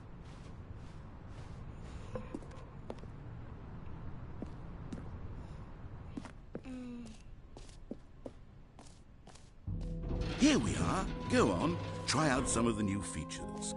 This is cool. Okay. Please, no screenshots. Red is the new. Bro, this game is creepy.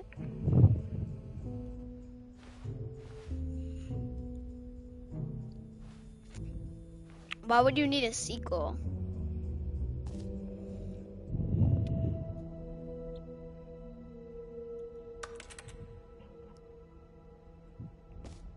Jump circle.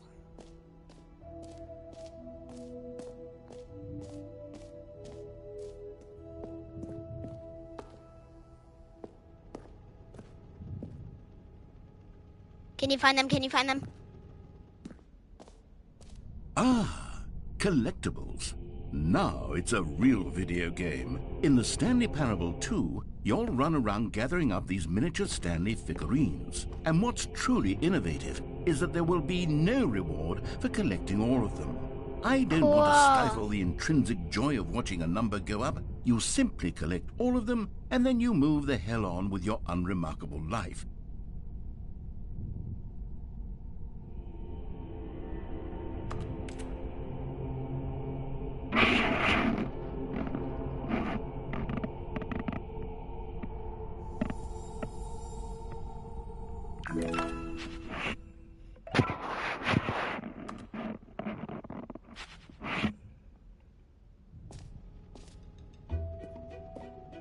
God, it really is the worst when you collect everything in a video game and then they give you a big fancy reward for it. Absolutely tragic.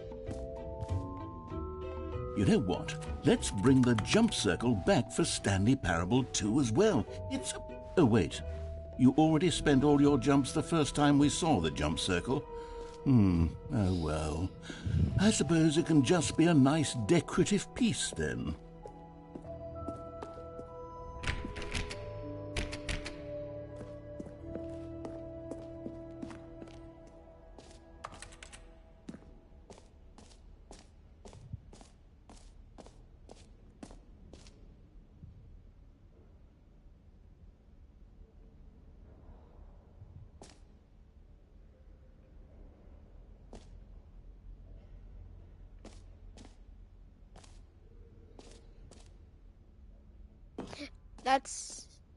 I'm probably supposed to go there last.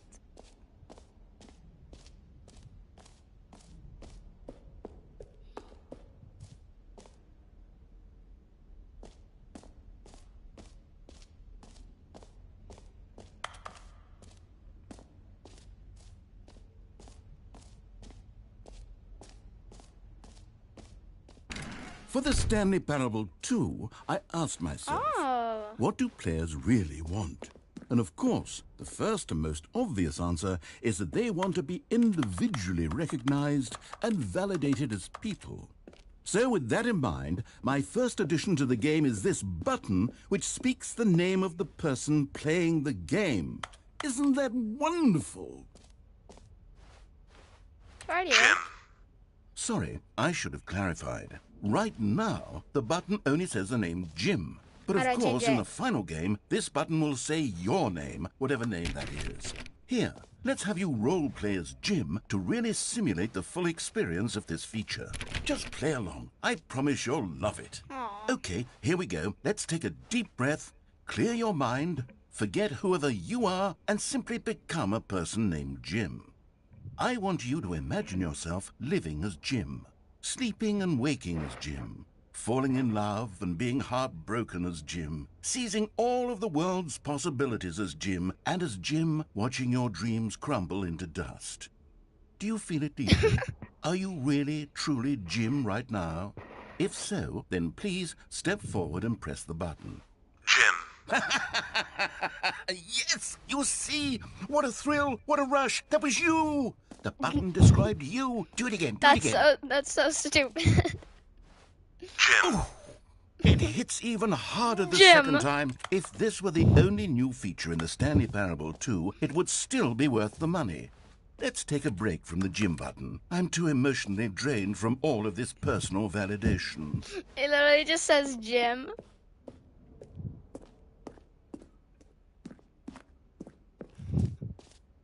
Jim.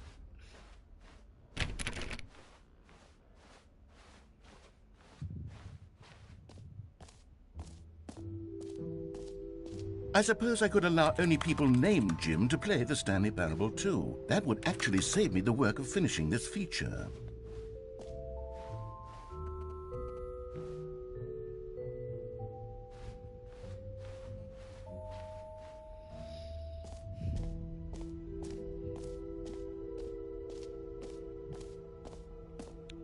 Infinite hole. It won't end. What's in here?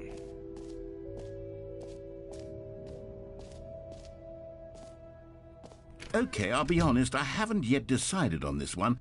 I think that in the new version, the office could use a bit of decoration, like balloons. But I'm undecided on Get Well Someday and Happy 12th Birthday. Which would you go with?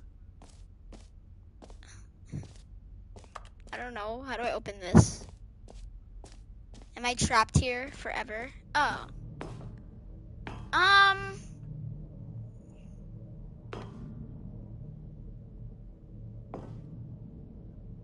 Get well someday. You know, sometimes when you solicit another person's opinion, it makes you realize that you knew which one you actually really wanted all along. Happy 12th birthday, step-niece, it is. Or actually, Merch. maybe I should have gone with... No, I've made my decision. We're moving on.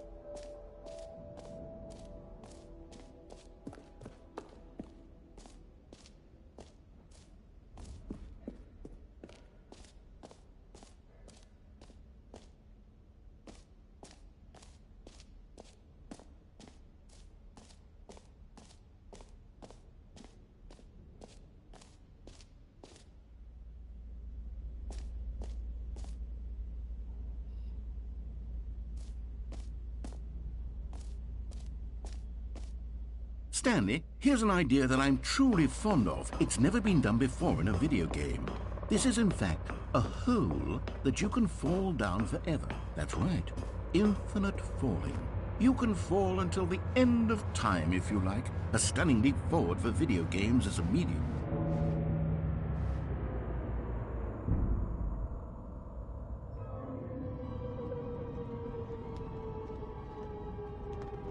You see, isn't it wonderful?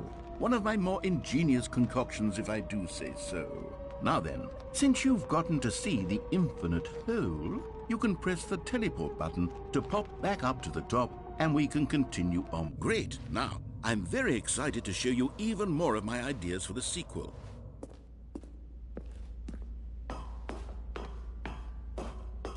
What's the point of that?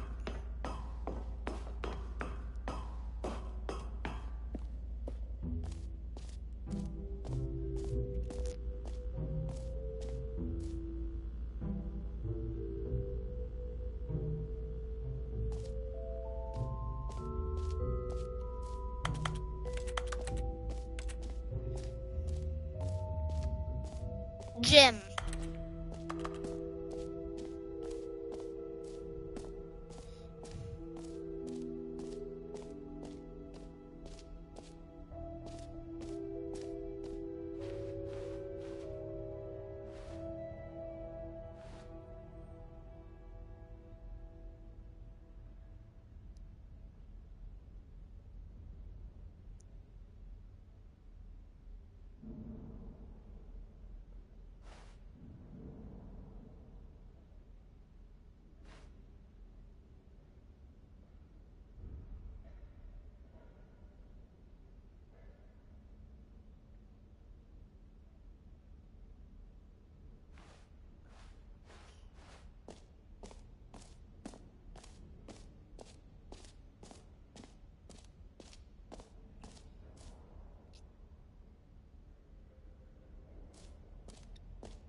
Okay. A common complaint of the Stanley Parable was that it was confusing and paradoxical, that it engendered a chaotic sense of reckless despair in those who played it. Well, I am happy to say that after much consideration, I've engineered a clever solution to this fundamental problem with the game. It's the Stanley Parable Reassurance Bucket. You see, Stanley, anytime you're holding the bucket, a sense of calm and ease will fill your mind and your It's heart. not in there. It's true. As long as you hold on to the bucket, the many disorienting contradictions of the Stanley Parable will feel perfectly normal and perhaps even comforting. You may even come to long for the gentle embrace of jarring cognitive dissonance while the bucket is in your arms. And to be honest, it's a much more convenient solution for me than actually redesigning the game to be less uncomfortable. Can you imagine what a pain in the ass that would be? Yes, the bucket is the perfect solution. Come on, give it a try.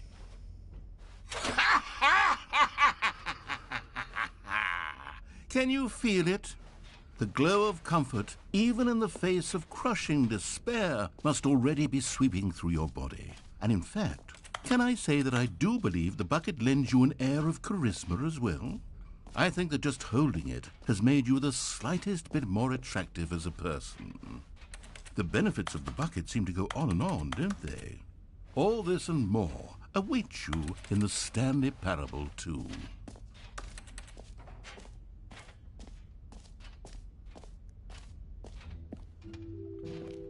Does anyone give out awards for most enjoyable bucket in a video game? That really should be an award if it isn't already.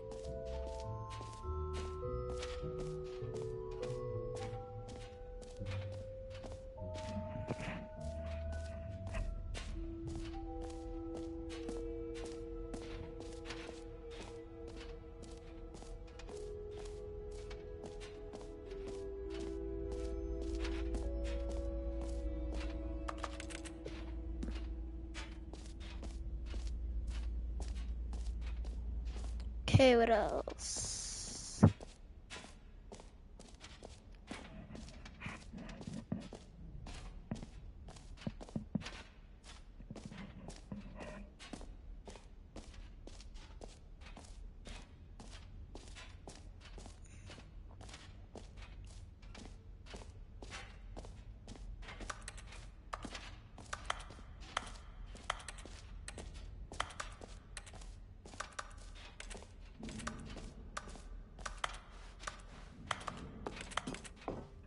An epilogue would be fun, wouldn't it, Stanley? Yes, it would go at the end of the, well, we'll figure that out later.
All right, have you seen everything you wanted to? Ready to move on now?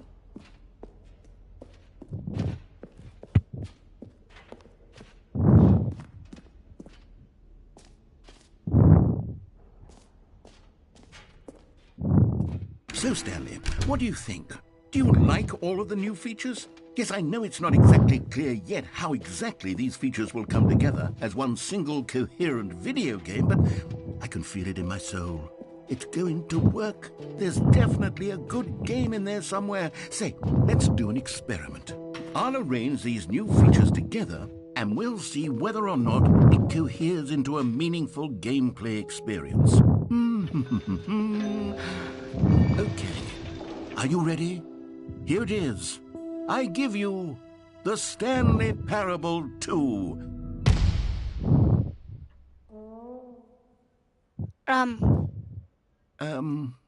Well, I mean, there's potential here, right? It's sort of... Okay, never mind. Hold on. Let me do a different arrangement. Okay, yes, this is much better. I feel good about this. Here we go. Version 2. Who am I kidding, Stanley? This isn't a coherent video game at all. It's a lot of gags. And I do very much enjoy creating gags, but they don't add up to anything. I wanted more than anything to create a sequel that would capture all the magic of the first game. I wanted fans to love it. No matter how good these gags are, they won't stand on their own. They would need the structure and the gameplay of the original. Wait, maybe that's it. I can take the original Stanley Parable and simply, well, insert a few of my new features into it. Tastefully, of course. With respect. With care for the vision and integrity of the original game. Would it possibly work? I suppose it could. But it would need a really, really tremendous title screen. A title screen that says with bold and uncompromising conviction, "This is the Stanley Parable 2. Let me see if I can whip something up. All right, perfect. Go ahead. Take a look.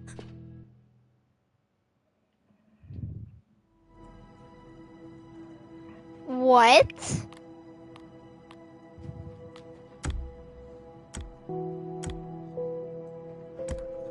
This seems legit.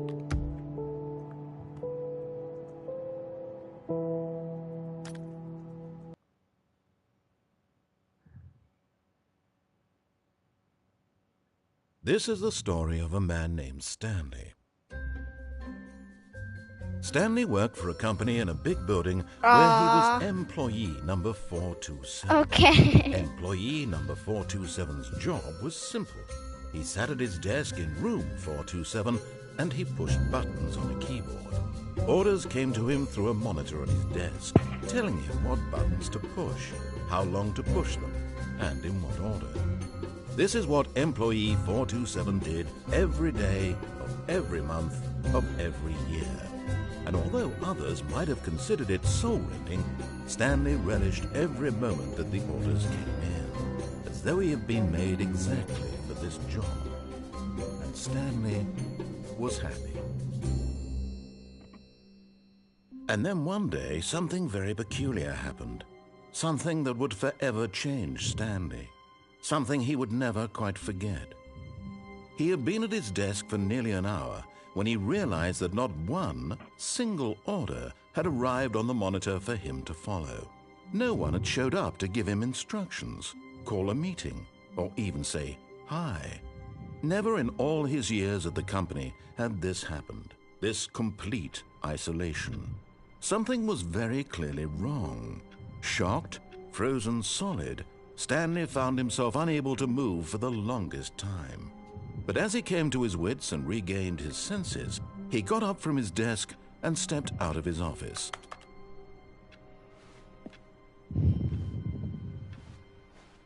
All of his co-workers were gone. What could it mean?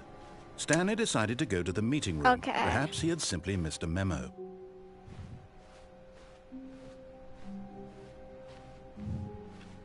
The bucket. Stanley picked up the bucket.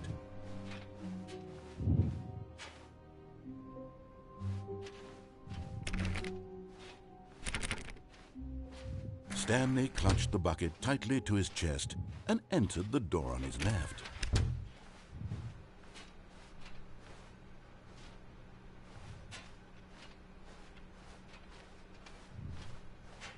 Still no one was here. Stanley needed the bucket's warmth and comfort now more than ever. Perhaps his boss's office was where he'd find answers.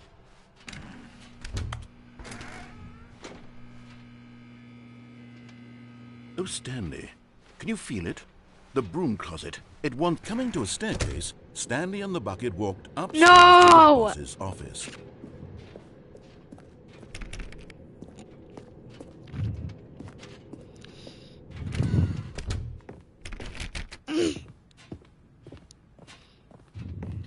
Stepping into his manager's office, Stanley was once again stunned to discover not an indication of any human life. Crushed by the weight of this revelation, Stanley may have broken down into an emotional dumpster fire if not for the soothing presence of the bucket. Even now, in his darkest of hours, did the bucket's warmth and guiding light pierce the dark clouds of confusion and chaos. It would be with him always. The bucket would, and he knew it. The two of them were inseparable. At this point, Stanley was so absorbed in the tender spiritual connection he shared with the bucket that he didn't notice the keypad behind the boss's desk. Nor in his bliss of simply being near the bucket did he have any notion that the PIN number for the keypad was 2845.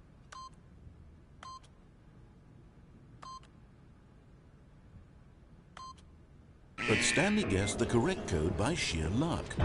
Was it that the bucket knew all along? Was the bucket guiding him? Yes, this is certainly the most logical explanation.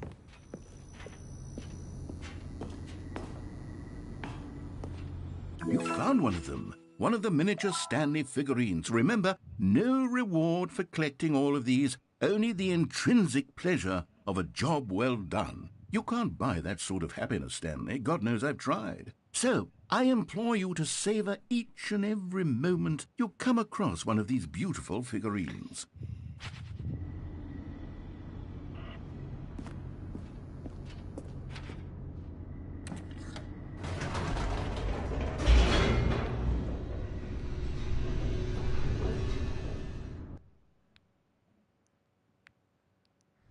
The elevator raced downward, plummeting towards an unknown fate. It would be all Stanley could do to keep himself together, if not for the bucket. Soothing him, comforting him, reassuring that in this darkest moment of uncertainty, he would be all right. The bucket is here for you, Stanley. Everything will be fine. Stanley and the bucket walked straight ahead through the large door that read, Mind Control Facility.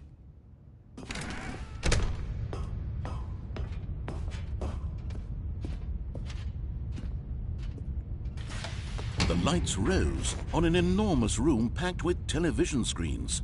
What horrible secret did this place hold? Stanley and the bucket both wondered to themselves.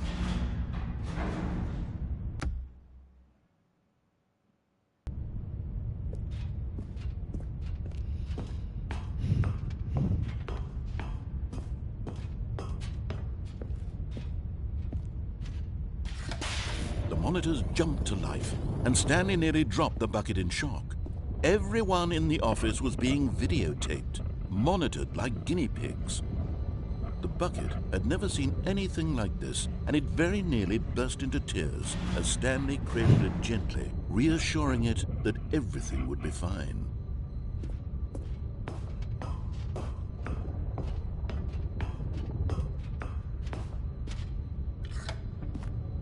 Was the bucket under the mind control facility's influence as well? Had the bucket been told to do things it didn't wish to do? What kinds of things does a bucket want to do or not want to do in the first place? These questions raced furiously in Stanley's feeble mind. No! He screamed into the bucket. He couldn't accept it. His own life in someone else's control? Never! He squeezed the bucket tighter, his one friend in the entire world. At this point, he could trust no one except for the bucket.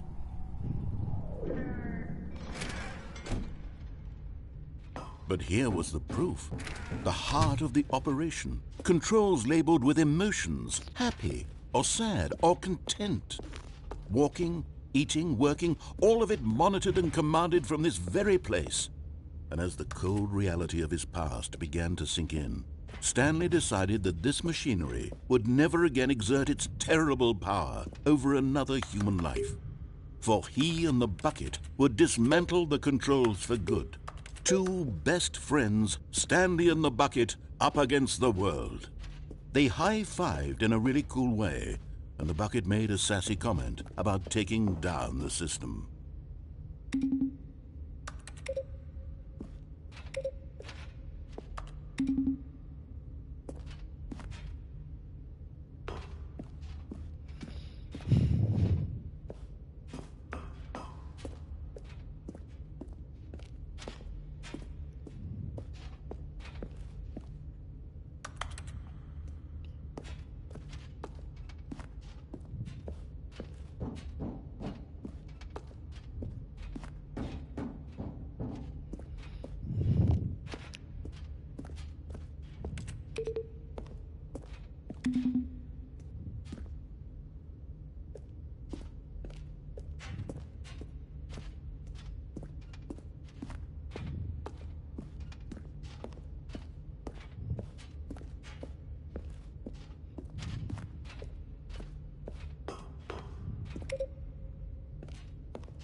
Press 4.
When at last they came to the source of the room's power, Stanley and the bucket knew it was their obligation to put an end to this horrible place and to everything it stood for.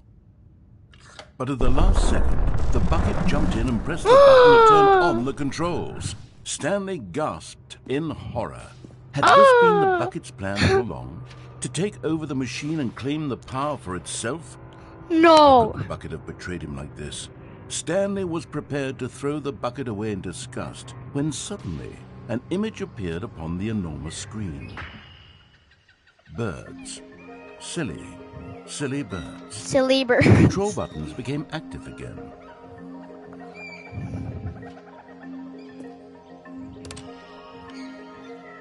Parrot. Stanley flipped through one video of silly birds after another, and then it dawned on him. This wasn't a mind control facility at all. It was a facility for monitoring and surveilling silly birds all over the world. Silly The mind bird. controls were only a facade to disguise its true intentions. Had the bucket known this all along? Stanley marveled at the metal genius in his hands, the one who had pointed him towards this incredible discovery. Stanley and the bucket never found freedom because they spent the rest of their lives here in this place, flipping through live streams of the silliest birds imaginable. Of all the possible paths his life could have taken, this one was surely the best. And Stanley was happy.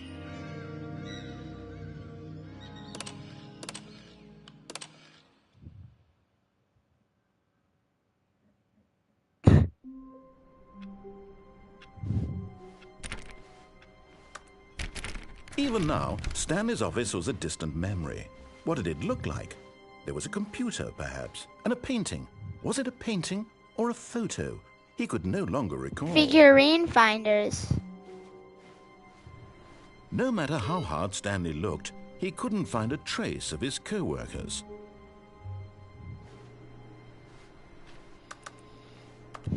Stanley went around touching every little thing in the office, but it didn't make a single difference, nor did it advance the story in any way. Wait. So I just click random things. Stanley lifted the bucket into his arms, and a wave of comfort rushed over him. Input? Wait, that's a second input.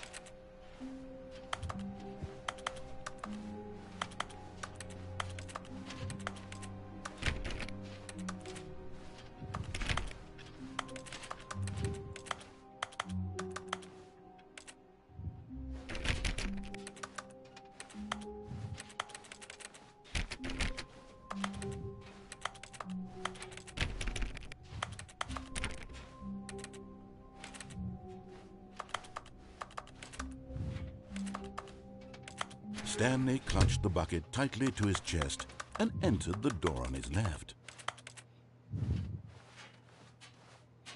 This was not the correct way to the meeting room, but Stanley had felt the bucket calling to him, telling him that the employee lounge was simply the place to be.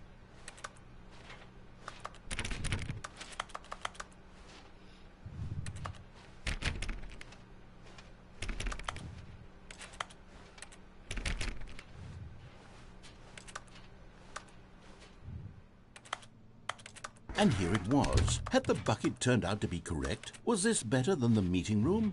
Yes, Stanley thought to himself. Yes, perhaps it truly was.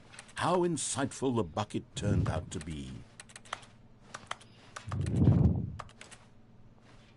No, never mind. The bucket was wrong. Stanley took the door on his left to go back to the meeting room.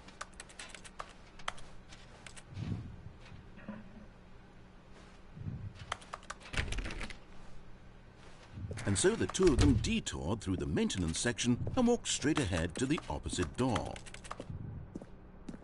Last time we went there.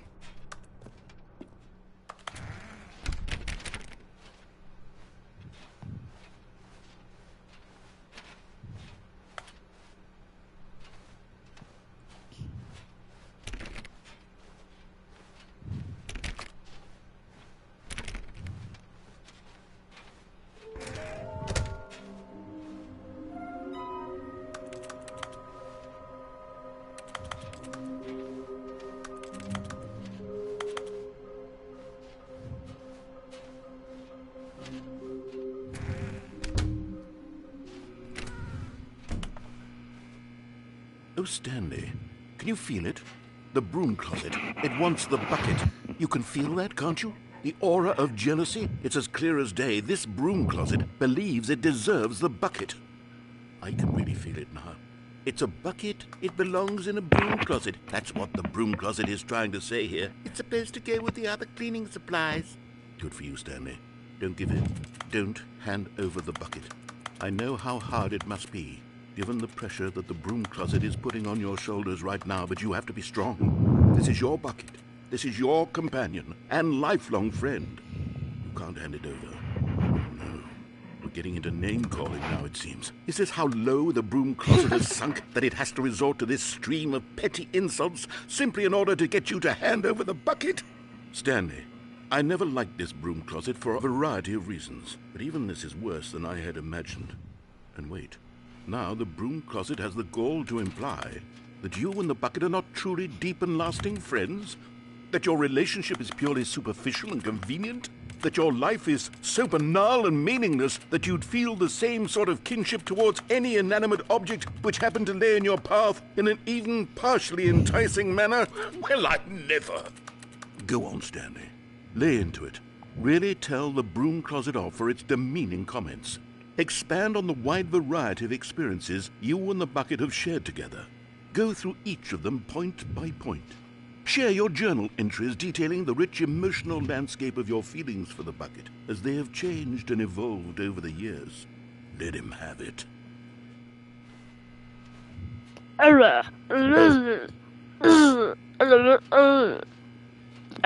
Okay, I've got you something which I think will help settle this debate once and for all. Here we go. There. Now it's settled. No more debate, no more discussion.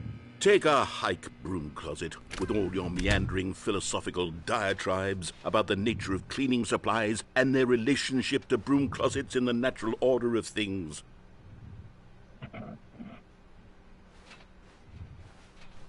Coming to a staircase, Stanley and the bucket walked upstairs to the boss's office.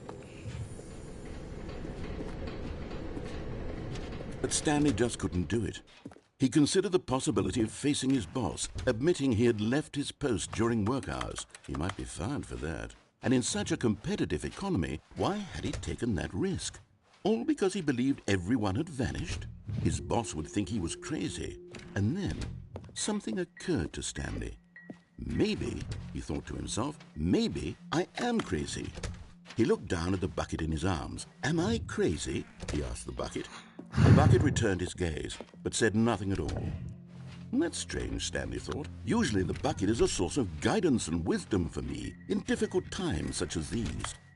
He held the bucket close, yet felt none of its familiar reassurance and comfort. And that's when Stanley realized, this isn't my bucket. It's just a normal, everyday bucket. Someone else's bucket, perhaps. How did I end up with someone else's bucket? This is all terribly wrong. Surely no good would come from this. Who knows what sorts of bizarre hallucinations Stanley might experience without the psychologically grounding presence of his bucket. Indeed, now he noticed that the rooms were repeating, which was, of course, very odd. And now he felt himself floating off the ground. Oh, gracious, he exclaimed. Without my bucket, I've gone truly mad. Where is it? I must find it. Far off in the distance now, he heard it, calling to him. Stanley! Stanley, it's me, the bucket. Could it truly be? He rushed forward from room to room, passing by one bucket after the next. None of them were his. None of them were his special bucket. Come to me, Stanley. Find me. Which one's the bucket? He had to find the bucket. He had to return to his old friend. It was the only way to truly restore his sanity. And then suddenly, he froze dead in his tracks. He knew where the voice of the bucket had been coming from. The real bucket was inside of him all along. It was incredibly painful.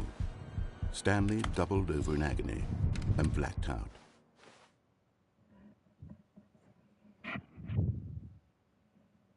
This is the story of a woman named Mariella. Mariella woke up on a day like any other. She arose, got dressed, picked up her bucket of comfort and security, and went to her place of work. But on this particular day, her walk was interrupted by the body of a man who had stumbled through town, talking and screaming to himself, and then collapsed dead on the sidewalk.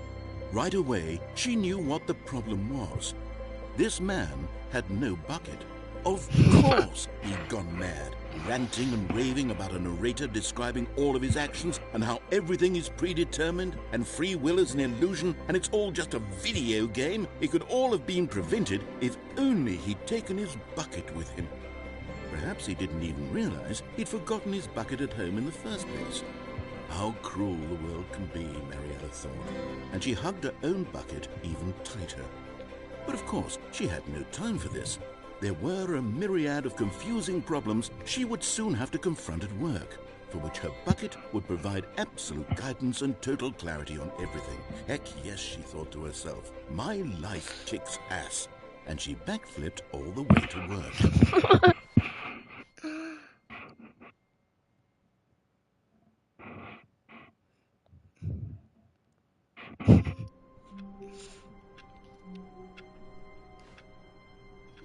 Okay, wait. Can I put All in... his co-workers were gone. What could it mean? Stanley decided to go to the meeting room. Perhaps he had simply missed a memo. No matter how hard Stanley looked, he couldn't find a trace of his co-workers.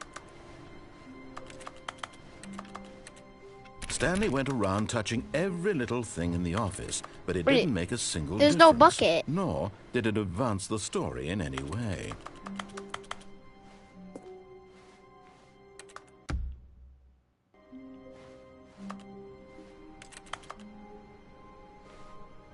Oh, here it is. The confusion and the chaos all seemed to melt away as Stanley embraced the bucket.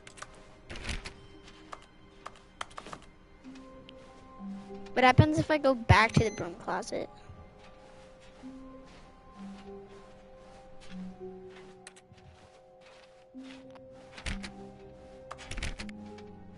Stanley clutched the bucket tightly to his chest. This was not the correct way to the meeting room, but Stanley had felt the bucket calling to him, telling him that the employee lounge was simply the place to be. And here it was. Had the bucket turned out to be correct? Was this better than the No, never mind. The bucket was wrong. Stanley took the door on his left to go back to the meeting room. No, said the bucket. don't go to the meeting room. Go somewhere else. The cargo lift, yes. Go there. Go to the cargo lift.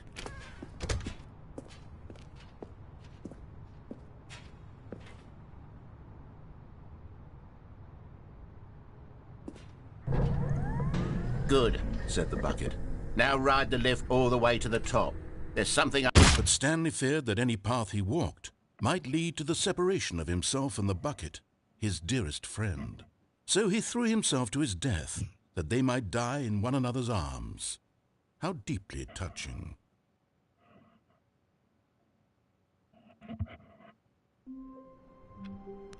Okay. The meeting room. Yes, that's where everyone would be. Stanley just needed to get to the meeting room, and from warmth spread through Stanley's arms. With the bucket in his arms again, he was home.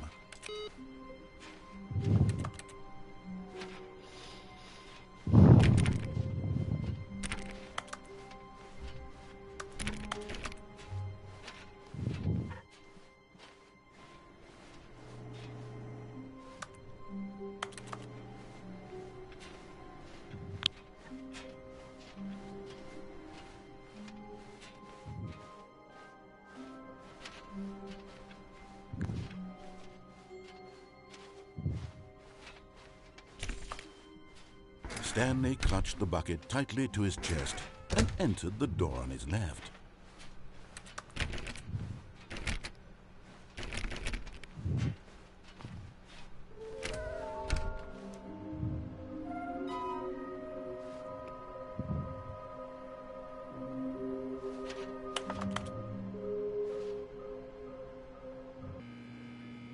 All right, I've got a second sticker back here, and I'm going to slap it on as well because I think it's appropriate.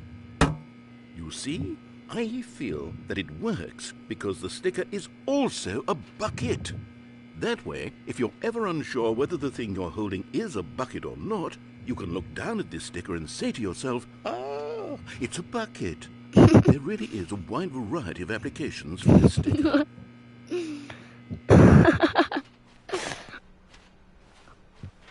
Coming to a staircase, Stanley and the bucket walked upstairs to the boss's office.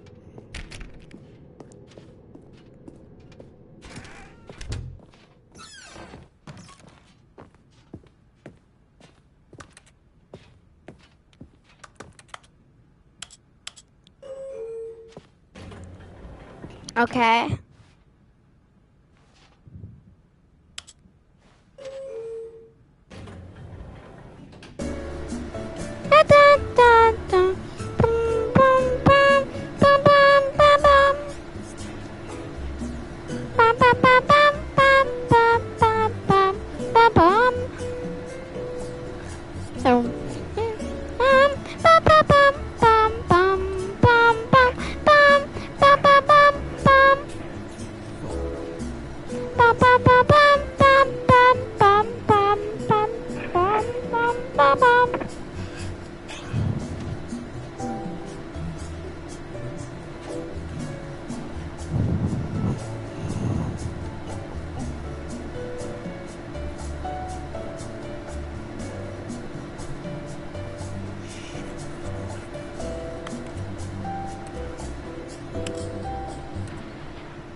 Okay, nothing happened.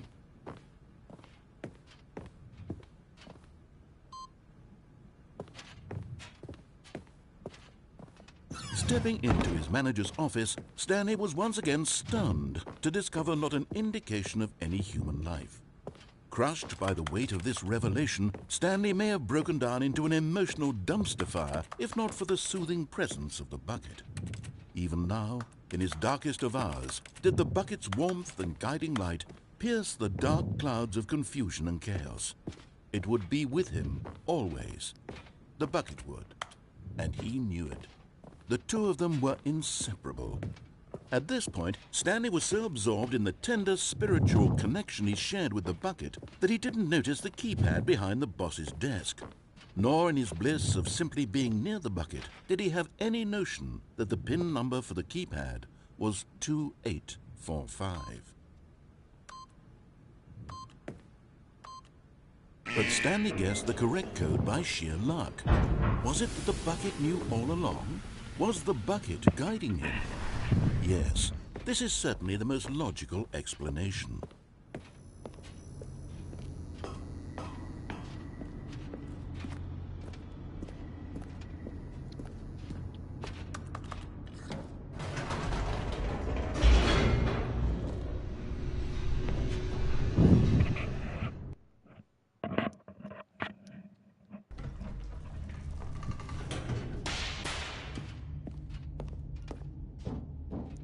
Stanley and the bucket walked straight ahead through the large door that read, Mind Control Facility.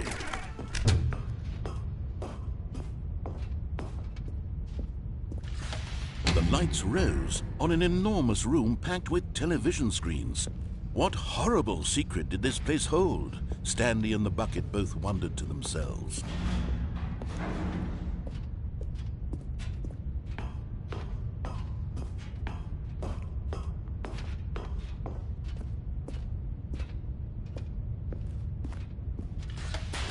Monitors jumped to life, and Stanley nearly dropped the bucket in shock.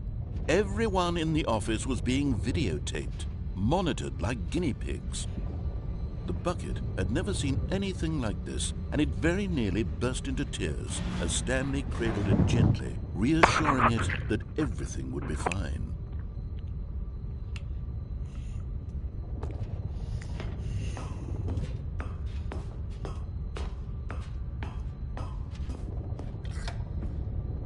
Was the bucket under the mind control facility's influence as well?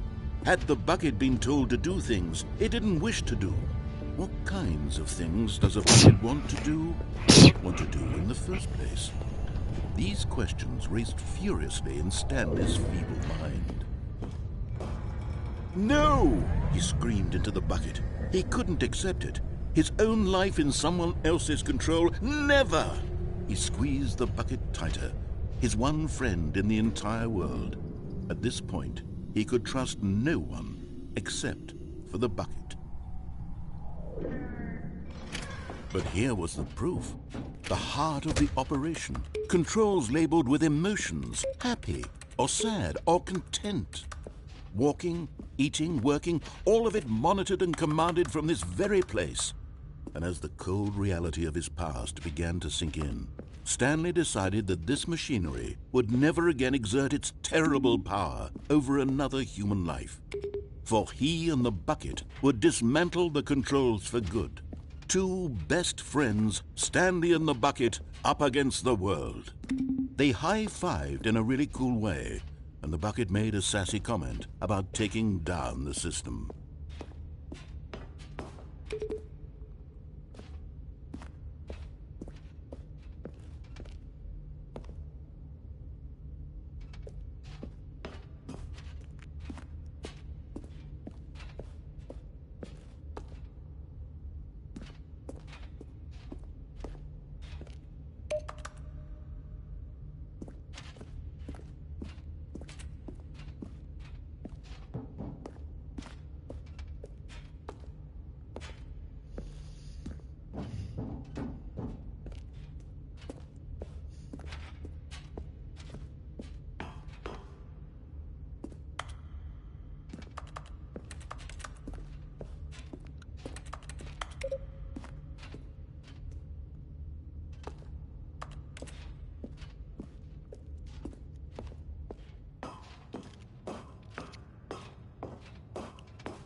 When at last they came to the source of the room's power, Stanley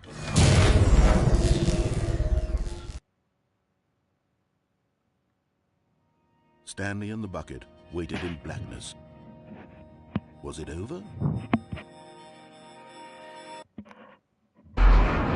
Yes, they had done it. Stanley and the bucket had defeated their greatest and darkest enemy, freed themselves from the tyrannical grip of the evil mind control machine. Freedom was now mere moments away. Excitedly, the two of them began to discuss the kind of life they wanted to live once they stepped through this massive door. The bucket wanted to learn to roller skate. Stanley wanted to sneeze in every country on Earth. Both of them wanted to begin watching a movie, any movie, but then stop it halfway through and begin watching it in reverse from the end. True, it was a simple life they envisioned, but it was one they'd lived together, with one another to lean on, to trust, to support. What? Wait. What was happening? Huh? Why had the door stopped? Was Stanley and the bucket not about to be freed? An unbearable silence filled the room, lingering in uncertainty, until finally the truth hit Stanley square in the face. This building did not want the bucket to leave. Even the facility itself recognized the incredible calming presence of the bucket, needed the soothing warmth of the bucket, would go to any lengths not to part with the bucket. No, no, no. Stanley can't leave this place. Not while he has such a precious bucket in his arms. Not while this building has anything to say about it. Stanley realized he would never again leave this very room. But at least he has the bucket. To be trapped eternally in darkness isn't really so bad, Stanley thought to himself. As long as I have my bucket with me, right? I'll be okay, won't I? Stanley gulped. Very soon now, he was about to find out.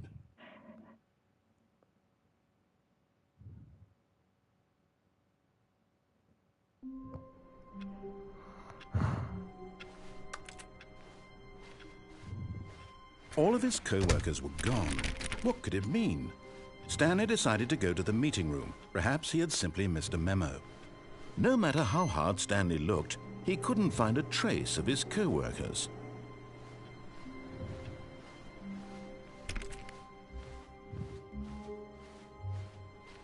Stanley went around touching every little thing in the office, but it didn't make a single... Stanley picked up the bucket and smiled. He'd never be alone again, not truly alone, not with the bucket around. Stanley clutched the bucket tightly to his chest and entered the door on his left.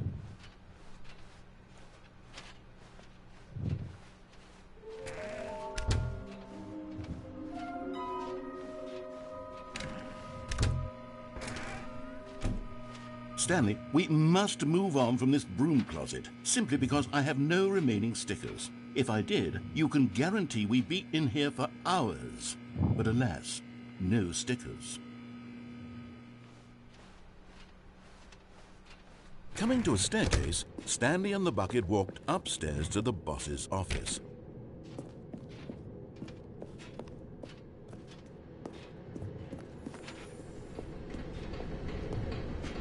But Stanley just couldn't do it. He considered the possibility of facing his boss, admitting he had left his post during work hours. He might be fined for that. And in such a competitive economy, why had he taken that risk? All because he believed everyone had We already vanished. did this. His boss would think he was crazy. And then, something...